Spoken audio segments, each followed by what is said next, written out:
তুমি আরশে থাকো প্রভু, আমি জমিনে, তবু তোমারি প্রেম জমে হৃদয় গহীনে। তুমি আরশে থাকো প্রভু, আমি জমিনে, তবু তোমারি প্রেম জমে হৃদয় গহীনে। আমি তোমারি গোলাম গো, অন্য কারো না। আমি তোমারি গোলাম গো, অন্য কারো না। আলিমুল গায়ব তুমি, মালিক রব্বানা। আল্লাহু আল্লাহু আল্লাহু আল্লাহু আল্লাহু আল্লাহু আল্লাহ। তোমারি রহম ছাড়া বাঁচা বড় দায়। প্রতিদিনে প্রতিক্ষণে জড়িয়ে রাখো গো আমায়। তোমারি রহম ছাড়া বাঁচা বড় দায়। প্রতিদিনে প্রতিক্ষণে জড়িয়ে রাখো গো আমায়। শত শত ভুল মাফ করে দাও, শত শত ভুল মাফ করে দাও। জানা কি অজানা, আমি তোমারি গোলাম গো, অন্য কারো না। আলিমুল গায়ব তুমি, মালিক রব্বানা। আল্লাহু আল্লাহু আল্লাহু আল্লাহু আল্লাহু আল্লাহু আল্লাহ। কঠিন বিচারের দিনে থেকো গো পাশে, পাপের ভারে নুয়ে গেছি মন, তাই কেঁদে মরে। কঠিন বিচারের দিনে থেকো আমার পাশে, পাপের ভারে নুয়ে গেছি মন, তাই কেঁদে মরে। জান্নাতি ফুল দিও গো আমায়, জান্নাতি ফুল দিও গো আমায়। আগুনে ফেলে দিও না, আমি তোমারি গোলাম গো, অন্য কারো না। আলিমুল গায়ব তুমি, মালিক রব্বানা।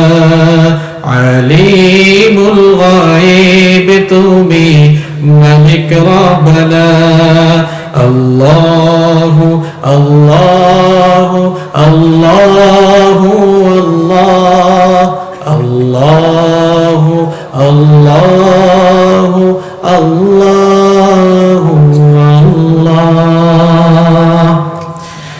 বাংলাদেশের বাণিজ্যিক রাজধানী চট্টগ্রাম জেলার ঐতিহ্যবাহী ফটিকছড়ি উপজেলার খয়রাতিপাড়া মডার্ন সোসাইটির উদ্যোগে আয়োজিত আজকের এই আজিমুশান নুরানি ওয়াজ মাহফিলের মুহতারাম সুনামধন্য সভাপতি, মাহফিলের সম্মানিত প্রধান অতিথি, ৬ নং পাইনদং ইউনিয়ন পরিষদের স্বনামধন্য জনানন্দিত চেয়ারম্যান জনাব AKM সরওয়ার হোসেন স্বপন, আল্লাহ তাআলা তার নেক হায়াত বাড়িয়ে দিন।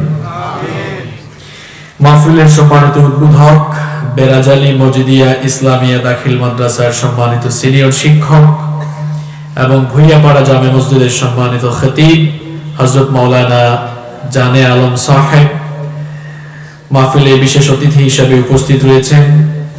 পাইনদং ইউনিয়ন পরিষদের 9 নং ওয়ার্ডের সম্মানিত মেম্বার জনাব মোহাম্মদ আনোয়ারুল আজিম সাহেব।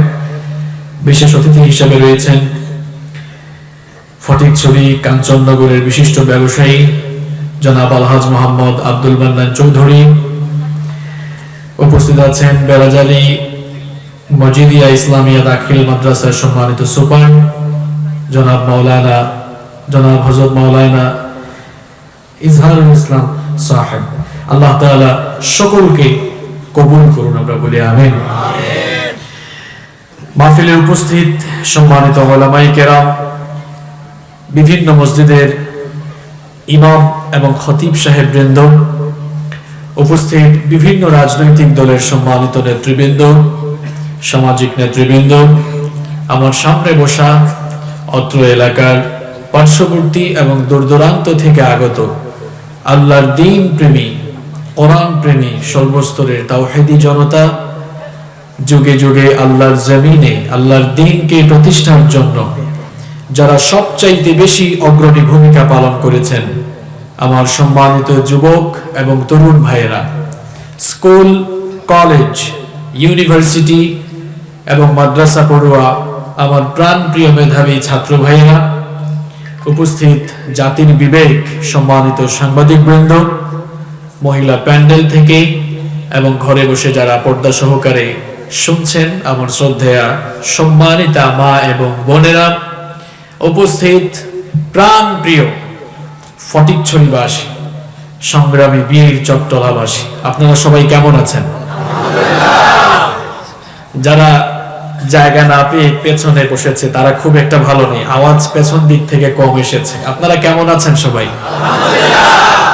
আলহামদুলিল্লাহ। আমাদেরকে ভালো রেখেছেন কে? আমাদেরকে সুস্থ রেখেছেন কে? যে আল্লাহ তাআলা আমাদেরকে সুস্থ রেখেছেন, আমাদেরকে ভালো রেখেছেন, কোরআনে কারীমের এই জান্নাতি আয়োজনে আসার তৌফিক দিয়েছেন, সুযোগ করে দিয়েছেন, সেই আল্লাহর জন্য আমরা পড়ছি আলহামদুলিল্লাহ। সম্মানিত ভাইয়েরা, অনেক মানুষ এখনো মাহফিলে আসতেছেন। আপনারা যারা বসে গিয়েছেন, যারা আগে চলে এসেছেন, নিঃসন্দেহে আপনারা সৌভাগ্যবান, ঠিক কিনা? কারণ এই জান্নাতি আয়োজনে যত আগে আসতে পারবেন ততই লাভ আছে না নাই? তো প্যান্ডেলের মাঝখানে অনেক ফাঁকা জায়গা আছে, এই ফাঁকা জায়গাগুলোকে যদি আমরা ফিল আপ করে নিই, তাহলে পেছনে যারা জায়গা না পাওয়ার কারণে কষ্ট করছেন তারাও জায়গা পেয়ে যাবেন। আপনারা কেউ না দাঁড়িয়ে যেরকম বসা আছেন একটু একটু করে সামনে এগিয়ে যান আর ফাঁকা জায়গাগুলো ফিল আপ করে বসেন। আমি ফটিকছড়িতে অনেকবার এসেছি। ফটিকছড়ির মানুষ অত্যন্ত ভদ্র, সুশিক্ষায় সুশিক্ষিত, সচেতন এবং ভদ্র। আমি বিশ্বাস করি আজকের এই মাহফিলে আপনারা আপনাদের শিক্ষা দীক্ষা সচেতনতার বহিঃপ্রকাশ ঘটাবেন ইনশাআল্লাহ। দেখেছেন কত ভদ্র মানুষ, কেউ না দাঁড়িয়ে বলার সাথে সাথেই সবাই এগিয়ে আসতেছে, আলহামদুলিল্লাহ। এটাই তো ভদ্রতা এবং সচেতনতার বহিঃপ্রকাশ, কথা ঠিক কিনা? প্রিয় ভাইয়েরা, আজকের এই মাহফিল আপনাদের এলাকায় যুবক তরুণ ভাইয়েরা খুব কষ্ট করে আয়োজন করলো। এলাকার মুরব্বী যারা, দায়িত্বশীল যারা, রাজনৈতিক নেতৃবৃন্দ যারা, তারা সকলেই মাহফিল বাস্তবায়নে তাদের নিজেদের জায়গা থেকে সবাই আন্তরিক সহযোগিতা করেছেন।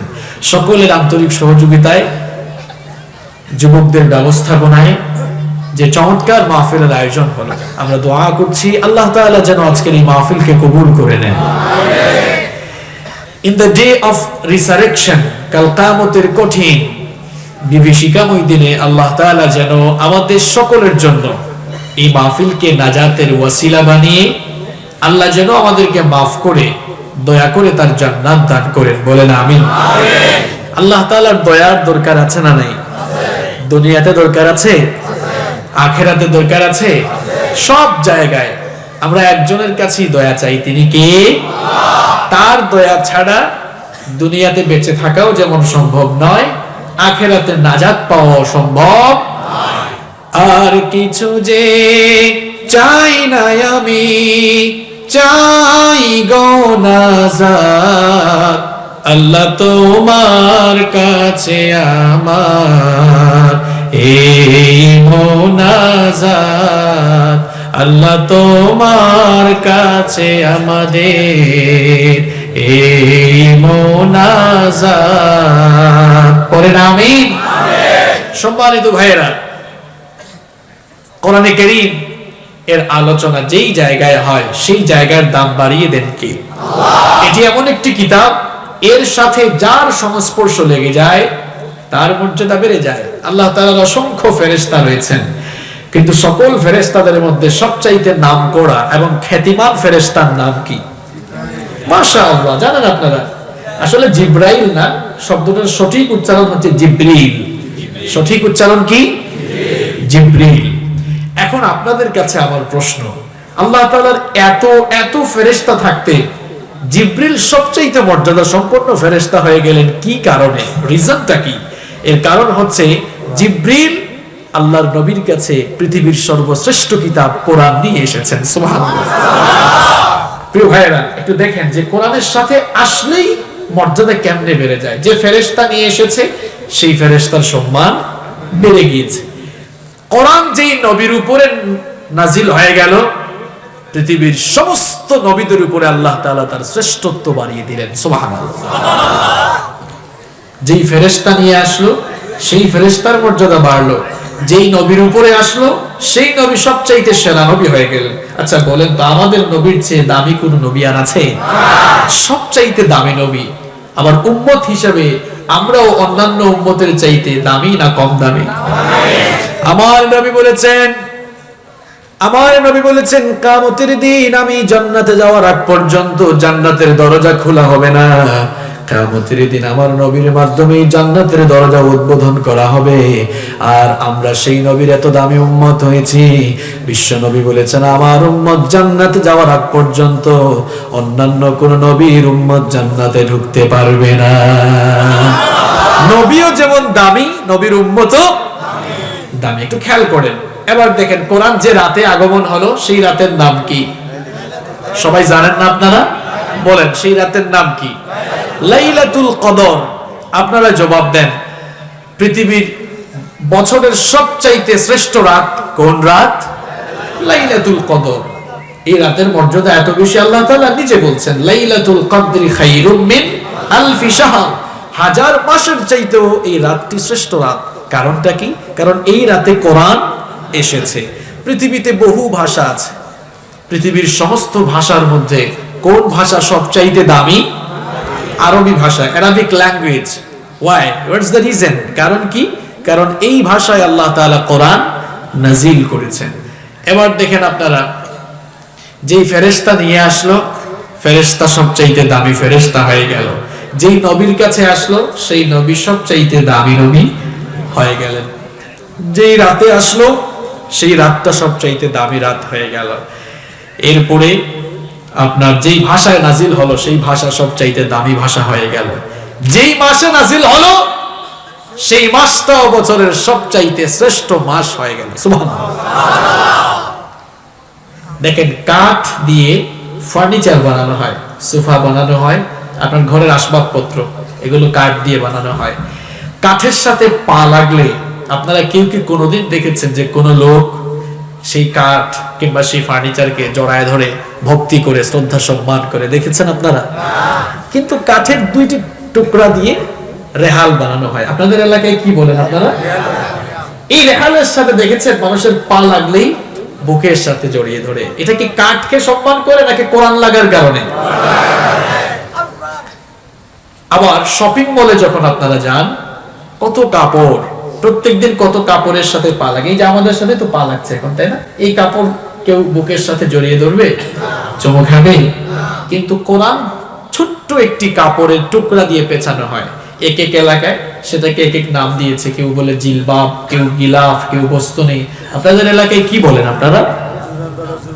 হ্যাঁ, আচ্ছা, যেটাই বলেন। তো ওই কাপড়ের টুকরাটা পড়ে গেলে মানুষ ওই কাপড়ের টুকরাটিকে সম্মান করে কি করে না? আসলে কি কাপড়কে করছে নাকি কাপড় কোরআনের সাথে লাগার কারণে? কি বুঝলেন আপনারা? এটা এমন একটি দামি কিতাব যার সাথেই এই কিতাবের সংস্পর্শ লেগে যায় তারই মর্যাদা বেড়ে যায়। আমরা যারা দুনিয়াতে এত মানুষ বসবাস করছি, আমরা যারাই আল্লাহর কিতাব কোরআনের কাছে চলে আসব, কোরআনটাকে পড়ার চেষ্টা করব, বুঝার চেষ্টা করব, মানার চেষ্টা করব। আমরা যারাই কোরআনের সাথী হয়ে যাব, আমার নবী বলছেন যে কোরআন কিয়ামতের দিন ওই লোকটার জন্য সুপারিশকারী, শাফায়াতকারী হয়ে যাবে। আমরা কিয়ামতে নাজাত চাই কি চাই না? জান্নাত চাই কি চাই না? তাহলে কোরআনের সাথে থাকার দরকার আছে না নেই? দুঃখ করে বলতে হয় যে কোরআন আল্লাহ তাআলা আমাদের জীবনকে আলোকিত করার জন্য দিয়েছেন, যে কোরআন আল্লাহ তাআলা আমাদের জীবন গঠনের জন্য দিয়েছেন, সেই কোরআনকে আমরা এখন হেদায়াতের কিতাব হিসেবে গ্রহণ না করে সেই কিতাবকে আমরা তাবিজের কিতাব কিংবা ধর্মীয় কিতাব বানিয়ে ফেলেছি। মুসলমানেরা, এটা তো তাবিজের কিতাব নয়। এই কিতাব হচ্ছে গোটা বিশ্ববাসীকে পরিচালনা করার জন্য যে সকল নীতিমালা প্রয়োজন, সকল নীতিমালার নীতি সম্বলিত গ্রন্থের নাম হচ্ছে আল কোরআন আল কারীম। গোটা দুনিয়ায় মুসলমান আজ মার খাচ্ছে কেন? কেন মার খাচ্ছে? দুটি কারণ। একটি কারণ, আমরা ঐক্যবদ্ধ নই, অনৈক্যের বেড়াজালে আমরা আবদ্ধ। আর দুই নম্বর কারণ হচ্ছে আমরা কেউই কোরআনকে হৃদয়ে আঁকড়ে ধরতে পারি নাই। আজও সেই কোরআন আছে, হাদিস আছে, সেই ঈমান আর মানুষ নেই। আযানের ধ্বনি আছে আগের মতোই, বেলালের সেই রূহ নেই। আজও সেই কোরআন আছে, হাদিস আছে, সেই ঈমান আর মানুষ নেই। ঠিক কি না? সেই আযান এখনো আছে, কিন্তু বেলালের রূহ আযানের ভেতরে নেই। সেই কিতাব এখনো আমাদের কাছে আছে, কিন্তু সেই কিতাবকে আবু বকর আর ওমরের মতো আমরা হৃদয়ে ধারণ করতে পারি নাই। এর জন্যই অবস্থা। আর ঐক্যের কথা কি বলবো, একজন এইদিকে আরেকজন ওইদিকে। আমাদের প্রভু এক, এক নবীর উম্মত, জীবন বিধান এক, ওই শিবানী কোরআন। তবে কেন এক নও হে মুসলমান, এক হও করি আহ্বান। আমাদের প্রভু এক, এক নবীর উম্মত, জীবন বিধান এক, ওই শিবানী কোরআন। তবে কেন এক নও হে মুসলমান, এক হও করি আহ্বান। ঠিক কি না? ঐক্য নেই আমাদের মধ্যে, একজন এইদিকে একজন সেই দিকে। যতদিন না মুসলমান ঐক্যবদ্ধ প্ল্যাটফর্মে আসবে, ততদিন মুসলমান শুধু মারই খেতে থাকবে। আপনাদের কথা কি আর বলতাম, আগে আপনারা আমাদের কাছে দোয়া চাইতেন, হুজুর আমাদের জন্য দোয়া করিয়েন। আমাদের অবস্থাই এখন ভালো নাই, আমরাই আপনাদের কাছে কয়েকদিন পর দোয়া চাইতে হবে, জনগণ আপনারাই দোয়া করিয়েন আমরা যেন ঠিক থাকি। এটাই বাস্তবতা, এটাই বাস্তবতা। এক হুজুরের মাহফিল বন্ধ হলে আরেক হুজুর খুশি হয়, মাঝে মাঝে আবার হুজুর সিন্ডিকেট করে মাহফিল বন্ধ করে, আছে না নাই? আল্লাহর বিচার শ্রেষ্ঠ বিচার, সময় আসবে দেখবেন একই পরিস্থিতিতে আপনিও পড়ে গিয়েছেন। এটাই আল্লাহর বিচার। আপনি হয়তো মনে করছেন অমুক তমুকের মাহফিল বন্ধ হলে কি হয়েছে, আমার মাঠ তো গরম থাকবে। মিয়া সাহেব, বেশি দিন গরম থাকবে না। যারা গরমকে নরম করে তারাই আপনাকে ঠান্ডা মেরে একদম নরম করে তুলবে। কবে যে আমাদের উলামাদের ভেতরে এই ফিলিংস আসবে, এই অনুভূতি আসবে আমি জানি না। মনে রাখবেন, ইসলাম বিরোধী শক্তি কখনো কোনো দল বা ব্যক্তিকে টার্গেট করে না, বরং তারা গোটা ইসলাম, মুসলিম মিল্লাত আর আলেম উলামাদেরকে টার্গেট করে কাজ করে। এটা কেন বুঝেন না আপনি? এটা কেন বুঝেন না আপনি? যদি না বুঝে এরকম চলতে থাকেন, মনে রাখবেন এই মুসিবতে আপনি নিজেই একদিন পড়ে যাবেন। আল্লাহ তাআলা আলেমদের অন্তরের অনুভূতি শক্তিকে তুমি জাগ্রত করে দাও। আল্লাহ তাআলা আমাদের সকলকে এক আর নেক বানিয়ে দাও। সম্মানিত ভাইয়েরা, কষ্ট হচ্ছে আপনাদের? আজকের এই প্রোগ্রামকে বাস্তবায়ন করার জন্য যুবক ভাইয়েরা, তরুণ ভাইয়েরা অনেক কষ্ট করেছে।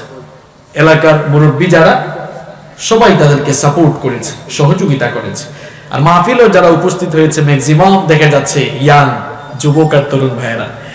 এজন্য আজকে যুবক আর তরুণ ভাইদের উদ্দেশ্যেই একটু বেশি করে কথা বলার চেষ্টা করব ইনশাআল্লাহ। শেষ পর্যন্ত থাকবেন তো আপনারা? আমরা যেন শেষ পর্যন্ত ধৈর্য সহকারে নীরবতার সাথে শুনতে পারি, আর আমরা যেন আমাদের প্র্যাকটিক্যাল লাইফে আমল করার উপযোগী কথা শুনে বাড়ি ফিরতে পারি। আল্লাহ আমাদেরকে তৌফিক দান করুন। সম্মানিত ভাইয়েরা, যদি কোনো মানুষ বার্ধক্য বয়স পর্যন্ত উপনীত হয়ে দুনিয়া থেকে বিদায় নেয়, তাহলে একটি মানুষ তার জীবনে 5টি পর্যায় অতিক্রম করে। নাম্বার 1 শিশুকাল, নাম্বার 2 কৈশোরকাল, নাম্বার 3 যৌবনকাল, নাম্বার 4 প্রৌঢ়কাল, নাম্বার 5 বৃদ্ধকাল। একজন মানুষ যদি একেবারে বুড়ো বয়স পর্যন্ত পৌঁছতে পারে, তাহলে তার জীবনে সে কয়টি ধাপ অতিক্রম করে? 5টি ধাপ। শিশুকাল, কৈশোরকাল, যৌবনকাল, প্রৌঢ়কাল, বৃদ্ধকাল। আমরা যারা এখানে উপস্থিত আছি, আমরা কি সবাই মায়ের পেটের ভেতর থেকে এই সাইজ নিয়ে এসেছি নাকি? সবাই একদিন ছোট্ট বাচ্চা ছিলাম, ছোট্ট সাইজের ছিলাম, তাই না? এরপরে ধীরে ধীরে ধরে আমরা আজকে এতটুকু পর্যন্ত বড় হয়েছে। তাহলে সবার জীবনে শিশুকাল গিয়েছে। শিশুকালের পর আমাদের জীবনে কৈশোরকাল নামে একটি কালও চলে গিয়েছে। এরপরে আমরা যৌবনকালে পদার্পণ করলাম। এই যৌবনও থাকে না, যৌবনটাও সময়ের সাথে সাথে চলে যায়, ফুরিয়ে যায়। তারপরে মানুষ প্রৌঢ়কালে চলে যায়, প্রৌঢ়কালও শেষ হয়ে যায়। প্রৌঢ়কাল শেষ করার পর মানুষ বৃদ্ধ বয়সে চলে যায়। এই যে মাহফিলে যে সকল বৃদ্ধ বাবারা এসেছেন, তারা সবাই কিন্তু এই ধাপগুলো অতিক্রম করেই বৃদ্ধ বয়সে উপনীত হয়েছেন। এটাই দুনিয়ার বাস্তবতা, ঠিক কিনা? আপনারা একটু খেয়াল করেন, দেখেন এই 5টি কাল, শিশুকাল, কৈশোরকাল, যৌবনকাল, প্রৌঢ়কাল, বৃদ্ধকাল, এই 5টি কালের মধ্যে একেবারে মাঝামাঝিতে কোন কাল আছে? সবাই কথা বলবেন, মাঝামাঝিতে কোন কাল? মাশাআল্লাহ, 3 নম্বরে আছে যৌবনকাল।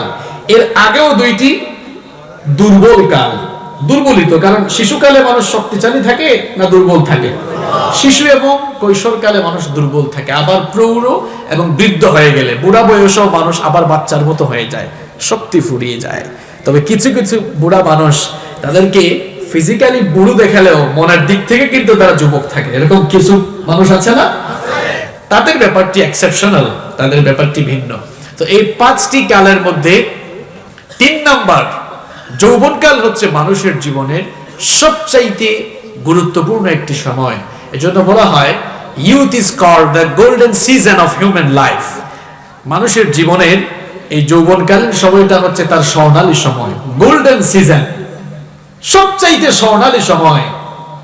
এর আগেও 2টি দুর্বল কাল, পরেও 2টি দুর্বল কাল। প্রিয় ভাইয়েরা, এই যৌবনকাল অত্যন্ত গুরুত্বপূর্ণ, আবার এই যৌবনকাল অত্যন্ত ঝুঁকিপূর্ণ। যৌবনকাল গুরুত্বপূর্ণ কেন? কারণ যৌবনকালীন বয়সে মানুষের শরীরে শক্তি কম থাকে না বেশি থাকে? বেশি থাকে। এই জন্য যুবক যদি তার সেই যৌবনের শক্তি, যৌবনের ক্ষমতা, যৌবনের উন্মাদনাকে সঠিকভাবে কাজে লাগাতে পারে, তাহলে সেই যুবক তার উন্নত ক্যারিয়ার, চারিত্রিক সমৃদ্ধি এবং তার জীবনের কাঙ্ক্ষিত সফলতা লাভে সে সক্ষম হবে। যৌবনকাল যেমন ভাবে গুরুত্বপূর্ণ, আবার যৌবনকাল অত্যন্ত ঝুঁকিপূর্ণ। ঝুঁকিপূর্ণ কেন? যেহেতু শরীরে শক্তি অনেক বেশি থাকে, দেমাগ অনেক বেশি থাকে। এই শক্তি দেমাগ বেশি থাকার কারণে কেউ যদি পথ হারিয়ে বিপথে চলে যায়, দিকভ্রান্ত পথভ্রষ্ট হয়ে যায়, তাহলে তার দুনিয়াও যেমন ধ্বংস হবে, আখিরাতও তেমন ধ্বংস হবে। যুব সমাজ একটি সমাজের জন্য, একটি জাতির জন্য, একটি রাষ্ট্রের জন্য, একটি সভ্যতার জন্য অত্যন্ত গুরুত্বপূর্ণ ভূমিকা পালন করে থাকে। কারণ এই যুবকরা সৃষ্টিশীল, যুবকরা ধ্বংসশীল। যুবকরা যদি চায়, তারা তাদের যৌবনের উন্মাদনা দিয়ে, যৌবনের উন্মাদনাকে কাজে লাগিয়ে একটি জাতি, একটি সমাজের উত্থান ঘটাতে পারে। আবার কোন সমাজ বা জাতির যুবকরা যদি দিকভ্রান্ত হয়ে যায়, পথভ্রষ্ট হয়ে যায়, তাহলে সেই সমাজ, সভ্যতা বা সেই জাতির ধ্বংস অনিবার্য হয়ে দাঁড়ায়। বলছে দেখেন, সেই চীন বিপ্লব, ফরাসি বিপ্লব, আমরা যদি ভারতীয় উপমহাদেশের আন্দোলনগুলোর দিকে খেয়াল করি, 52 ভাষা আন্দোলন, 69 গণ অভ্যুত্থান, 71 স্বাধীনতা সংগ্রাম, তার পরবর্তী আরো বহু সংগ্রাম হয়েছে। এই পৃথিবীতে যতগুলো সংগ্রাম সফলতার মুখ দেখেছে, প্রত্যেকটি বিপ্লব বা সংগ্রাম সফল হওয়ার পেছনে যুবকদের ঘাম এবং রক্ত, যুবকদের ত্যাগ এবং যুবকদের ভূমিকা অবদান সবচেয়ে বেশি ছিল, ঠিক কিনা? রাসূল করিম সাল্লাল্লাহু আলাইহি ওয়াসাল্লাম এক ঝাঁক আল্লাহওয়ালা, আল্লাহর দ্বীনের পথে নিজেদেরকে উৎসর্গকারী যুবক আর তরুণদেরকে নিয়েই কিন্তু সেই বদর, উহুদ, খায়বার, খন্দক থেকে নিয়ে একেবারে মক্কা বিজয় পর্যন্ত ইসলামের বিজয় সুনিশ্চিত করেছেন। আর তাকে যারা সবচেয়ে বেশি সাপোর্ট দিয়েছে, সবচেয়ে বেশি ত্যাগ আর কুরবানির নজরানা যারা পেশ করেছে, তারা হচ্ছে যুবক আর তরুণরা। এজন্য যুব সমাজ হচ্ছে একটি জাতির মেরুদণ্ড। তরুণ আর যুবক ভাইয়েরা, এরা হচ্ছে একটি সমাজ, একটি রাষ্ট্রের মেরুদণ্ড, একটি রাষ্ট্রের প্রাণ, একটি সমাজের প্রাণ। যুব সমাজ কিংবা তরুণ সমাজ ছাড়া একটি জাতির কখনো উন্নতি হতে পারে না। এজন্য ইসলাম যৌবনকালীন বয়সকে খুব বেশি গুরুত্ব দিয়েছে। মানুষের জীবনে যে 5টি ধাপ আছে, 5টি পর্যায় রয়েছে, সেই 5টি পর্যায় থেকে যৌবনকালীন যে সময়টি রয়েছে, যৌবনকালকে ইসলাম আলাদাভাবে মূল্যায়ন করেছে এবং যৌবনকালটাকে সবচাইতে বেশি গুরুত্ব দিয়ে দেখেছে। স্বয়ং আমার নবী, বিশ্ব নবী মুহাম্মদুর রাসূলুল্লাহ পড়েন সাল্লাল্লাহু আলাইহি ওয়াসাল্লাম, তিনি নিজেই যুবকদেরকে ভালোবাসতেন। যুবকদেরকে আমার নবী নিজেই খুব পছন্দ করতেন। যুবকদেরকে নবীজি কতটা ভালোবাসতেন শুনেন। বিশ্ব নবী সাল্লাল্লাহু আলাইহি ওয়াসাল্লাম একবার এক সমাবেশে বক্তৃতা করছেন, লক্ষ্য করে দেখলেন সমাবেশের পেছনে একজন যুবক সাহাবী, তরুণ সাহাবী, যার নাম ছিল জারির, সমাবেশ স্থলে জায়গা না পেয়ে একেবারে সমাবেশের পেছনে তিনি দাঁড়িয়ে আছেন। বিশ্বনবী সাল্লাল্লাহু আলাইহি ওয়াসাল্লাম যখন এই দৃশ্য অবলোকন করলেন, বিশ্বনবী সাল্লাল্লাহু আলাইহি ওয়াসাল্লাম সঙ্গে সঙ্গেই তার গায়ের চাদর মোবারক খুলে জারিরের দিকে ছুঁড়ে মারলেন। আর তিনি বলতে লাগলেন, ওগো জারির, সমাবেশে বসার জন্য জায়গা পাও নাই তো কি হয়েছে? আমি নবী আমার নিজের চাদরটা খুলে তোমাকে দিয়ে দিলাম, আমার চাদরটা বিছিয়ে তুমি বসে যাও।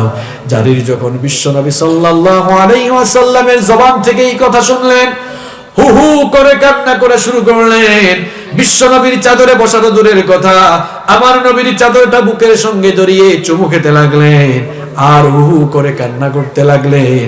তিনি বলতে লাগলেন, ওগো আল্লাহর নবী, ওগো আল্লাহর নবী, আপনি হচ্ছেন আল্লাহর নবী, আপনি হচ্ছেন বিশ্ব নবী, আল্লাহর পরেই হচ্ছে আপনার মর্যাদা। আপনার চাদরে বসার মতো যোগ্যতা সম্পন্ন কোনো মানুষ আকাশেও নাই, জমিনেও নাই। কি করে আমি ক্ষুদ্র জারির আপনি নবীর চাদরে বসতে পারি? এটা তো বেয়াদবি হয়ে যাবে, মানায় না।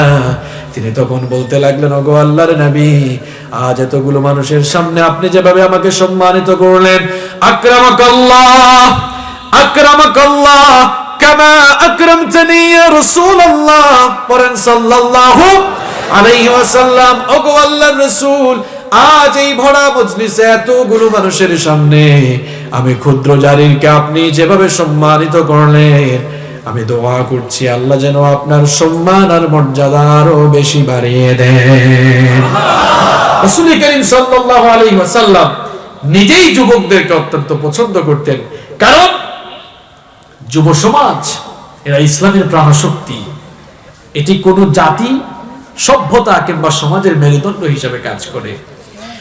যৌবনকাল হচ্ছে একজন মানুষের জীবনের সবচাইতে গুরুত্বপূর্ণ সময়। যৌবনকাল মানুষের হায়াত, মানুষের জীবনের সবচাইতে শ্রেষ্ঠ দামি দৌলত।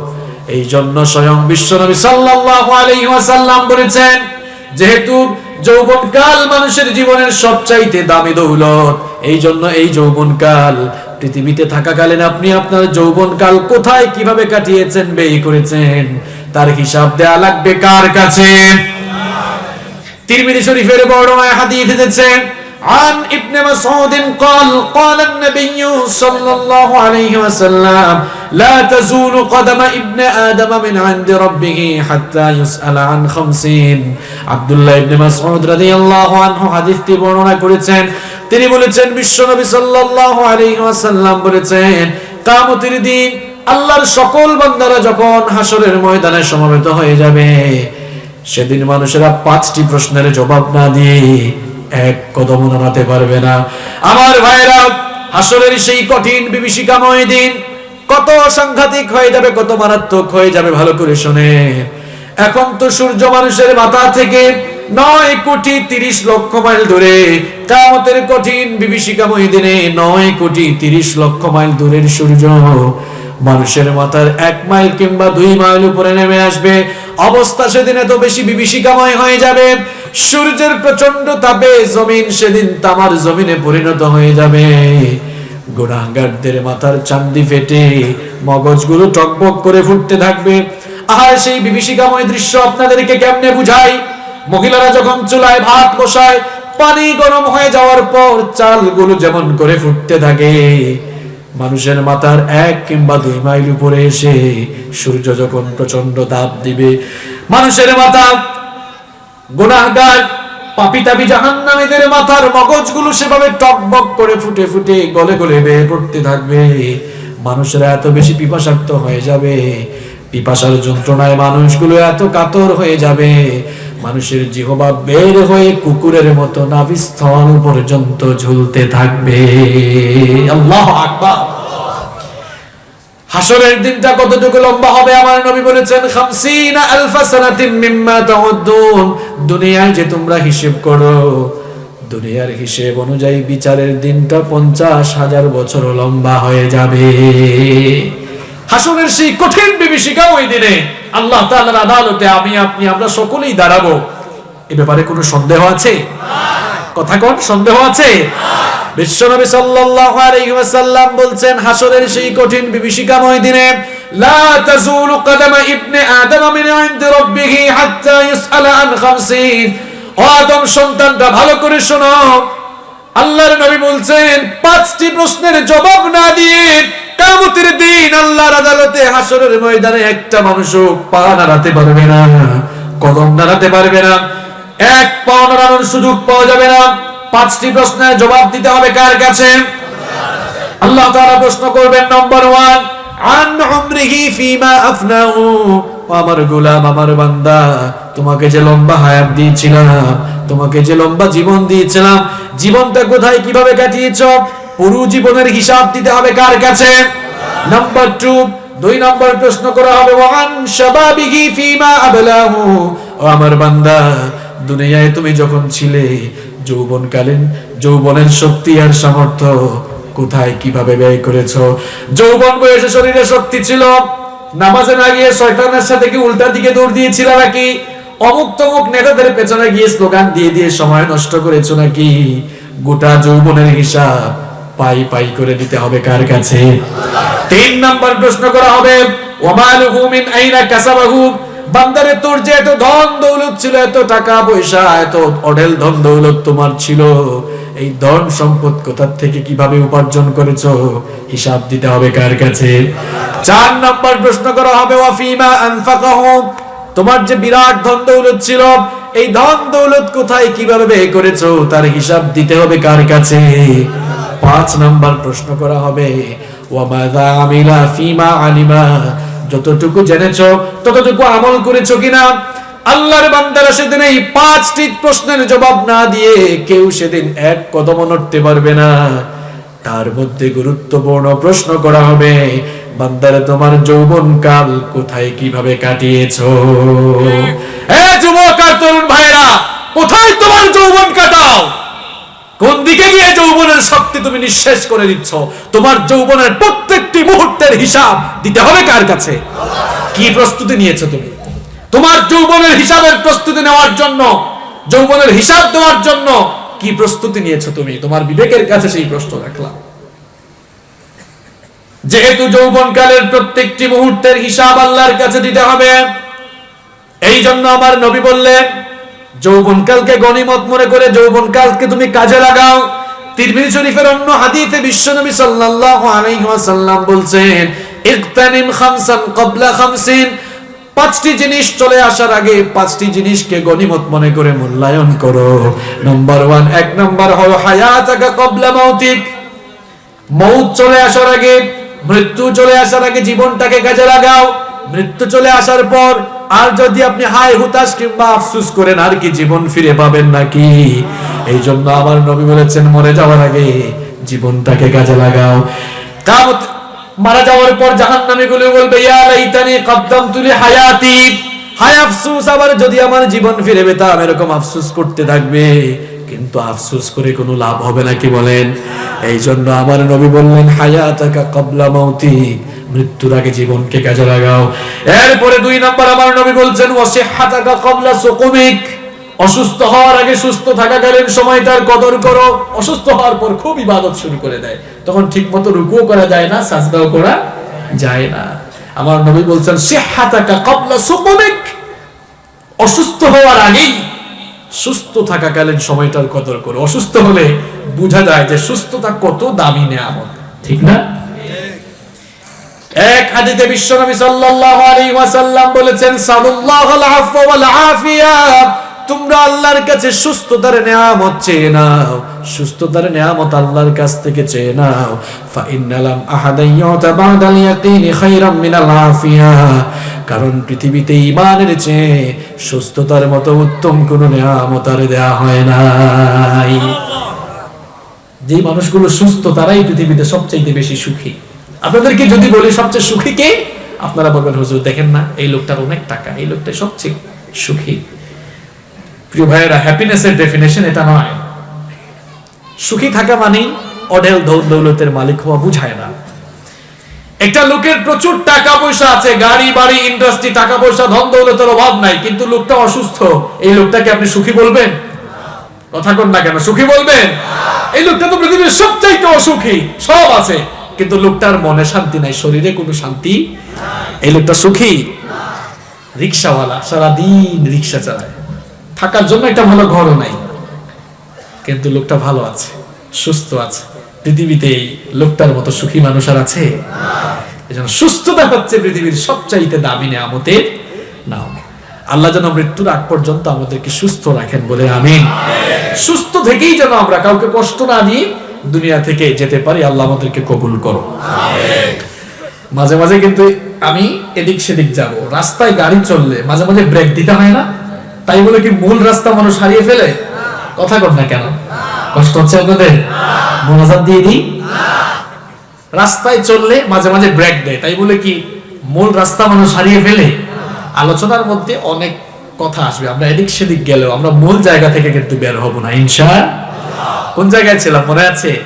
আমার নবী বলছেন 5টি জিনিস আসার আগে 5টি জিনিসের কদর করো।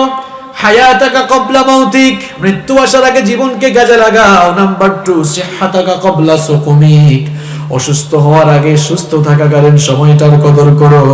নাম্বার 3 ওয়াগিনাকা ক্বাবলা ফাকরিক, ওয়াগিনাকা ক্বাবলা ফাকরিক, অসচ্ছলতার আগে সচ্ছল থাকাকালীন সময়টার কদর করো।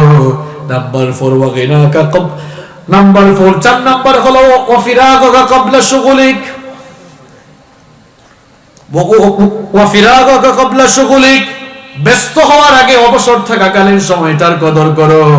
আর নাম্বার 5 নাম্বার হলো ওয়াশাবাবাকা ক্বাবলা হারামিক, বুড়ো হয়ে যাওয়ার আগে যৌবনকালের কদর করো। বুড়ো হয়ে যাওয়ার আগে যৌবনকালের কদর করো, কারণ এই যৌবনকাল চলে গেলে আর ফিরে আসে না। Nobody wants to lose youth time. এই যৌবনকে কিন্তু কেউ হারাতে চায় না, কেউ হারাতে চায় না। এজন্য দেখবেন চুলদাড়ি যখন পাকা শুরু করে কিছু মানুষ চুলদাড়িতে কালার করে দেখতে যেন একটু ইয়াং ইয়াং লাগে। যৌবন হেফাজতের জন্য মানুষ অনেক চেষ্টা করে। আপনারা চট্টগ্রাম টাউনে যান তো, সিটিতে যান না? পাবলিক বাসগুলোতে উঠলেই দেখবেন যৌবন হেফাজতের হারবালের পুস্টার গায়ে ছিটায় মারে। রাস্তাঘাটে বের হলে ওয়াজ মাহফিল তাফসীর মাহফিলের তো পুস্টার চোখে পড়বে না, যৌবন হেফাজতের হারবালের যত পুস্টার আপনার চোখের সামনে পড়বে। এই যে যৌবন হেফাজতের জন্য মানুষের এত সাধনা এত কষ্ট, তারপরেও কি কেউ যৌবনকে ধরে রাখতে পারে? এই যৌবন থাকে না, যৌবনটা চলে যায়। এই জন্য আমার নবী বলছেন, যৌবন চলে যাওয়ার আগে যৌবনটাকে কদর করো, যৌবনটাকে মূল্যায়ন করো। এই যে বুড়ো বাবারা যারা আছেন, তারাও একদিন যুবক ছিলেন, তাই না? যুবক ছিলেন কিনা আপনারা? চলে গিয়েছে। যুবক আর তরুণ ভাইরা, আপনার মধ্যে যে যৌবন আপনি দেখছেন, তারুণ্য দেখছেন, এই তারুণ্য, এই যৌবন আপনার কাছে থাকবে না, এটাও কিন্তু চলে যাবে। এই জন্য আমার নবী বলছেন, এটা চলে যাওয়ার আগে এটাকে কাজে লাগাও। এখন প্রশ্ন হচ্ছে, how to spend your youth time? আপনি আপনার যৌবনটাকে কিভাবে কাটাবেন, কিভাবে এটার কদর করবেন, কিভাবে এটা মূল্যায়ন করবেন, কাজে লাগাবেন কিভাবে? যৌবনকালীন বয়সটাকে কিভাবে কাজে লাগাবেন এবার শোনেন। যৌবন যিনি দিয়েছেন, জবান খুলে আন্তরিকতার সাথে শরীরের সকল শক্তিকে গলার মাঝ বরাবর এনে সবাই বলেন, যৌবন দিয়েছেন কে? দেখেছেন আল্লাহর নাম বলতে কি কষ্ট তাদের? নির্বাচন আসলে দেখেছেন মিছিল, আপনাদের এলাকায় মিছিল হয়তো, আমার ভাই তোমার ভাই, অমুক ভাই তমুক ভাই, এরকম স্লোগান আছে না নাই? মিছিল দিতে দিতে একবার আমি এক ছেলেকে দেখলাম এরকম হাঁপাচ্ছে। কি রে হাঁপাও কেন? কয় হুজুর বলি না, একদম ফাটাই ফেলছি। বললাম কি ফাটাইছো? কি ফাটাইছো? কয় একদম সব তছনছ করে দিয়ে আসছি। আমি ভাবলাম না জানি কি করছে। বললাম কি তছনছ করছে? কয় হুজুর মিছিল করে একেবারে ফাটাই ফেলছে, গলা ফাটাই ফেলেছে আর কি। তো আল্লাহর নাম বলতে কোনো কষ্ট আছে? যৌবন দিয়েছেন কে? আপনার জীবনটা দিয়েছেন কে? যৌবন আপনি কিভাবে কাজে লাগাবেন এবার শোনেন। যৌবন যিনি দিয়েছেন, যৌবন দিয়েছেন কে? সেই যৌবন দাতা মহান আল্লাহর জন্য যৌবনটাকে ওয়াকফ করে দিতে হবে, যৌবনটা আল্লাহর জন্য উৎসর্গ করে দিতে হবে। কেমনে উৎসর্গ করবেন? যৌবনকালীন বয়সের যৌবনের শক্তি আর সামর্থ্য দিয়ে সব সময় প্রত্যেকটি বিধান মেনে চলতে হবে। কার? আযান হয়ে গেলে মসজিদে যেতে হয়, এই বিধান, এই আইনটা কার? যৌবনকালীন বয়সে শরীরে শক্তি আছে বলে অনেক যুবক ভাই মসজিদে যায় না। বললাম মসজিদে যাও না কেন? কই হুজুর সময় তো হয় নাই। এরকম আছে না নাই? কই হুজুর সময় তো হয় নাই। বললাম কেন সময় হয় নাই? কই দেখেন না আমি এখনো ইয়াং, আমি এখনো যুবক, আমি বুড়ো হব, আমার চুলদাড়ি পাকবে, হাতে লাঠি নিব, এরপরে আমি নামাজে যাব। আচ্ছা প্রিয় ভাইরা বলেন তো, আপনি যে বুড়ো হবেন, আপনাদের চুলদাড়ি পাকবে, হাতে লাঠি নিবেন, এমন কোনো গ্যারান্টি আছে? গ্যারান্টি আছে? পৃথিবী থেকে কে যে কখন চলে যাব আমরা কেউ জানে না। গোটা দুনিয়া এখন গ্লোবাল ভিলেজে রূপান্তর হয়েছে। ঘরে বসেই গোটা দুনিয়ার খবরাখবর এখন নেওয়া যায় কি যায় না? ঘরে বসেই গোটা দুনিয়ার খবরাখবর নেওয়া যায়। কিন্তু মুসলমানেরা ভালো করে স্মরণ রাখবেন, তথ্য প্রযুক্তির সমৃদ্ধির যুগে বসবাস করে আমরা ঘরে বসে গোটা দুনিয়ার খবরাখবর জানতে পারলেও আমরা কিন্তু কেউ জানি না আমাদের কার জন্য কাফনের কাপড় এসে দোকানে রেডি হয়ে আছে। কেউ জানেন আপনারা? পৃথিবীতে আসার জন্য সিরিয়াল আছে, কিন্তু পৃথিবী থেকে যাওয়ার কি কোনো সিরিয়াল আছে নাকি কোন? পৃথিবীতে আসার বেলায় সিরিয়াল দরকার হয়। প্রথমে আসেন দাদা, তারপরে বাবা, এরপরে দাদার ঘরে নাতি আসে। এই রকম করে দুনিয়াতে আসার চমৎকার সিরিয়াল মেইনটেইন হয়, কিন্তু দুনিয়া থেকে চলে যাওয়ার জন্য কোনো সিরিয়াল মেইনটেইন হয় না। মাঝে মাঝে এমন করুণ দৃশ্য আমরা দেখতে পাই, নাতির লাশ দাদা কবরে নামায়, নাতির লাশ দাদা দাফন করে। এরকম চিত্র সমাজে আছে কি নাই? আছে না নাই? তাহলে আমার যুবক আর তরুণ ভাই, আপনাকে বলছি ভাই, এই যে আপনি বুড়ো হবেন, এরপরে আপনি নামাজ শুরু করবেন, এটা তো শয়তান আপনাকে পজিটিভলি ধোঁকা দিচ্ছে। শয়তান কিন্তু খুব চালাক। শয়তান আমাদের বন্ধু না দুশমন? শয়তানের, আমাদের চাইতে শয়তানের বুদ্ধি কম না বেশি? শয়তানের বয়স আমাদের চেয়ে কম না বেশি? কথা কন না কেন সবাই? শয়তানের বয়স কম না বেশি? শয়তান আমাদের চেয়ে বুদ্ধিতেও বড়, বয়সেও বড়, বুদ্ধিতেও বড়। সেটা কিন্তু আপনার থেকে অনেক চালাক। দেখেন কি পজিটিভ ধোঁকা। এই তোর সময় হয় না, এখন ফডর ফডর করার বয়স, এখন নামাজের বয়স হয় নাই। এটা শয়তানের পজিটিভ ধোঁকা।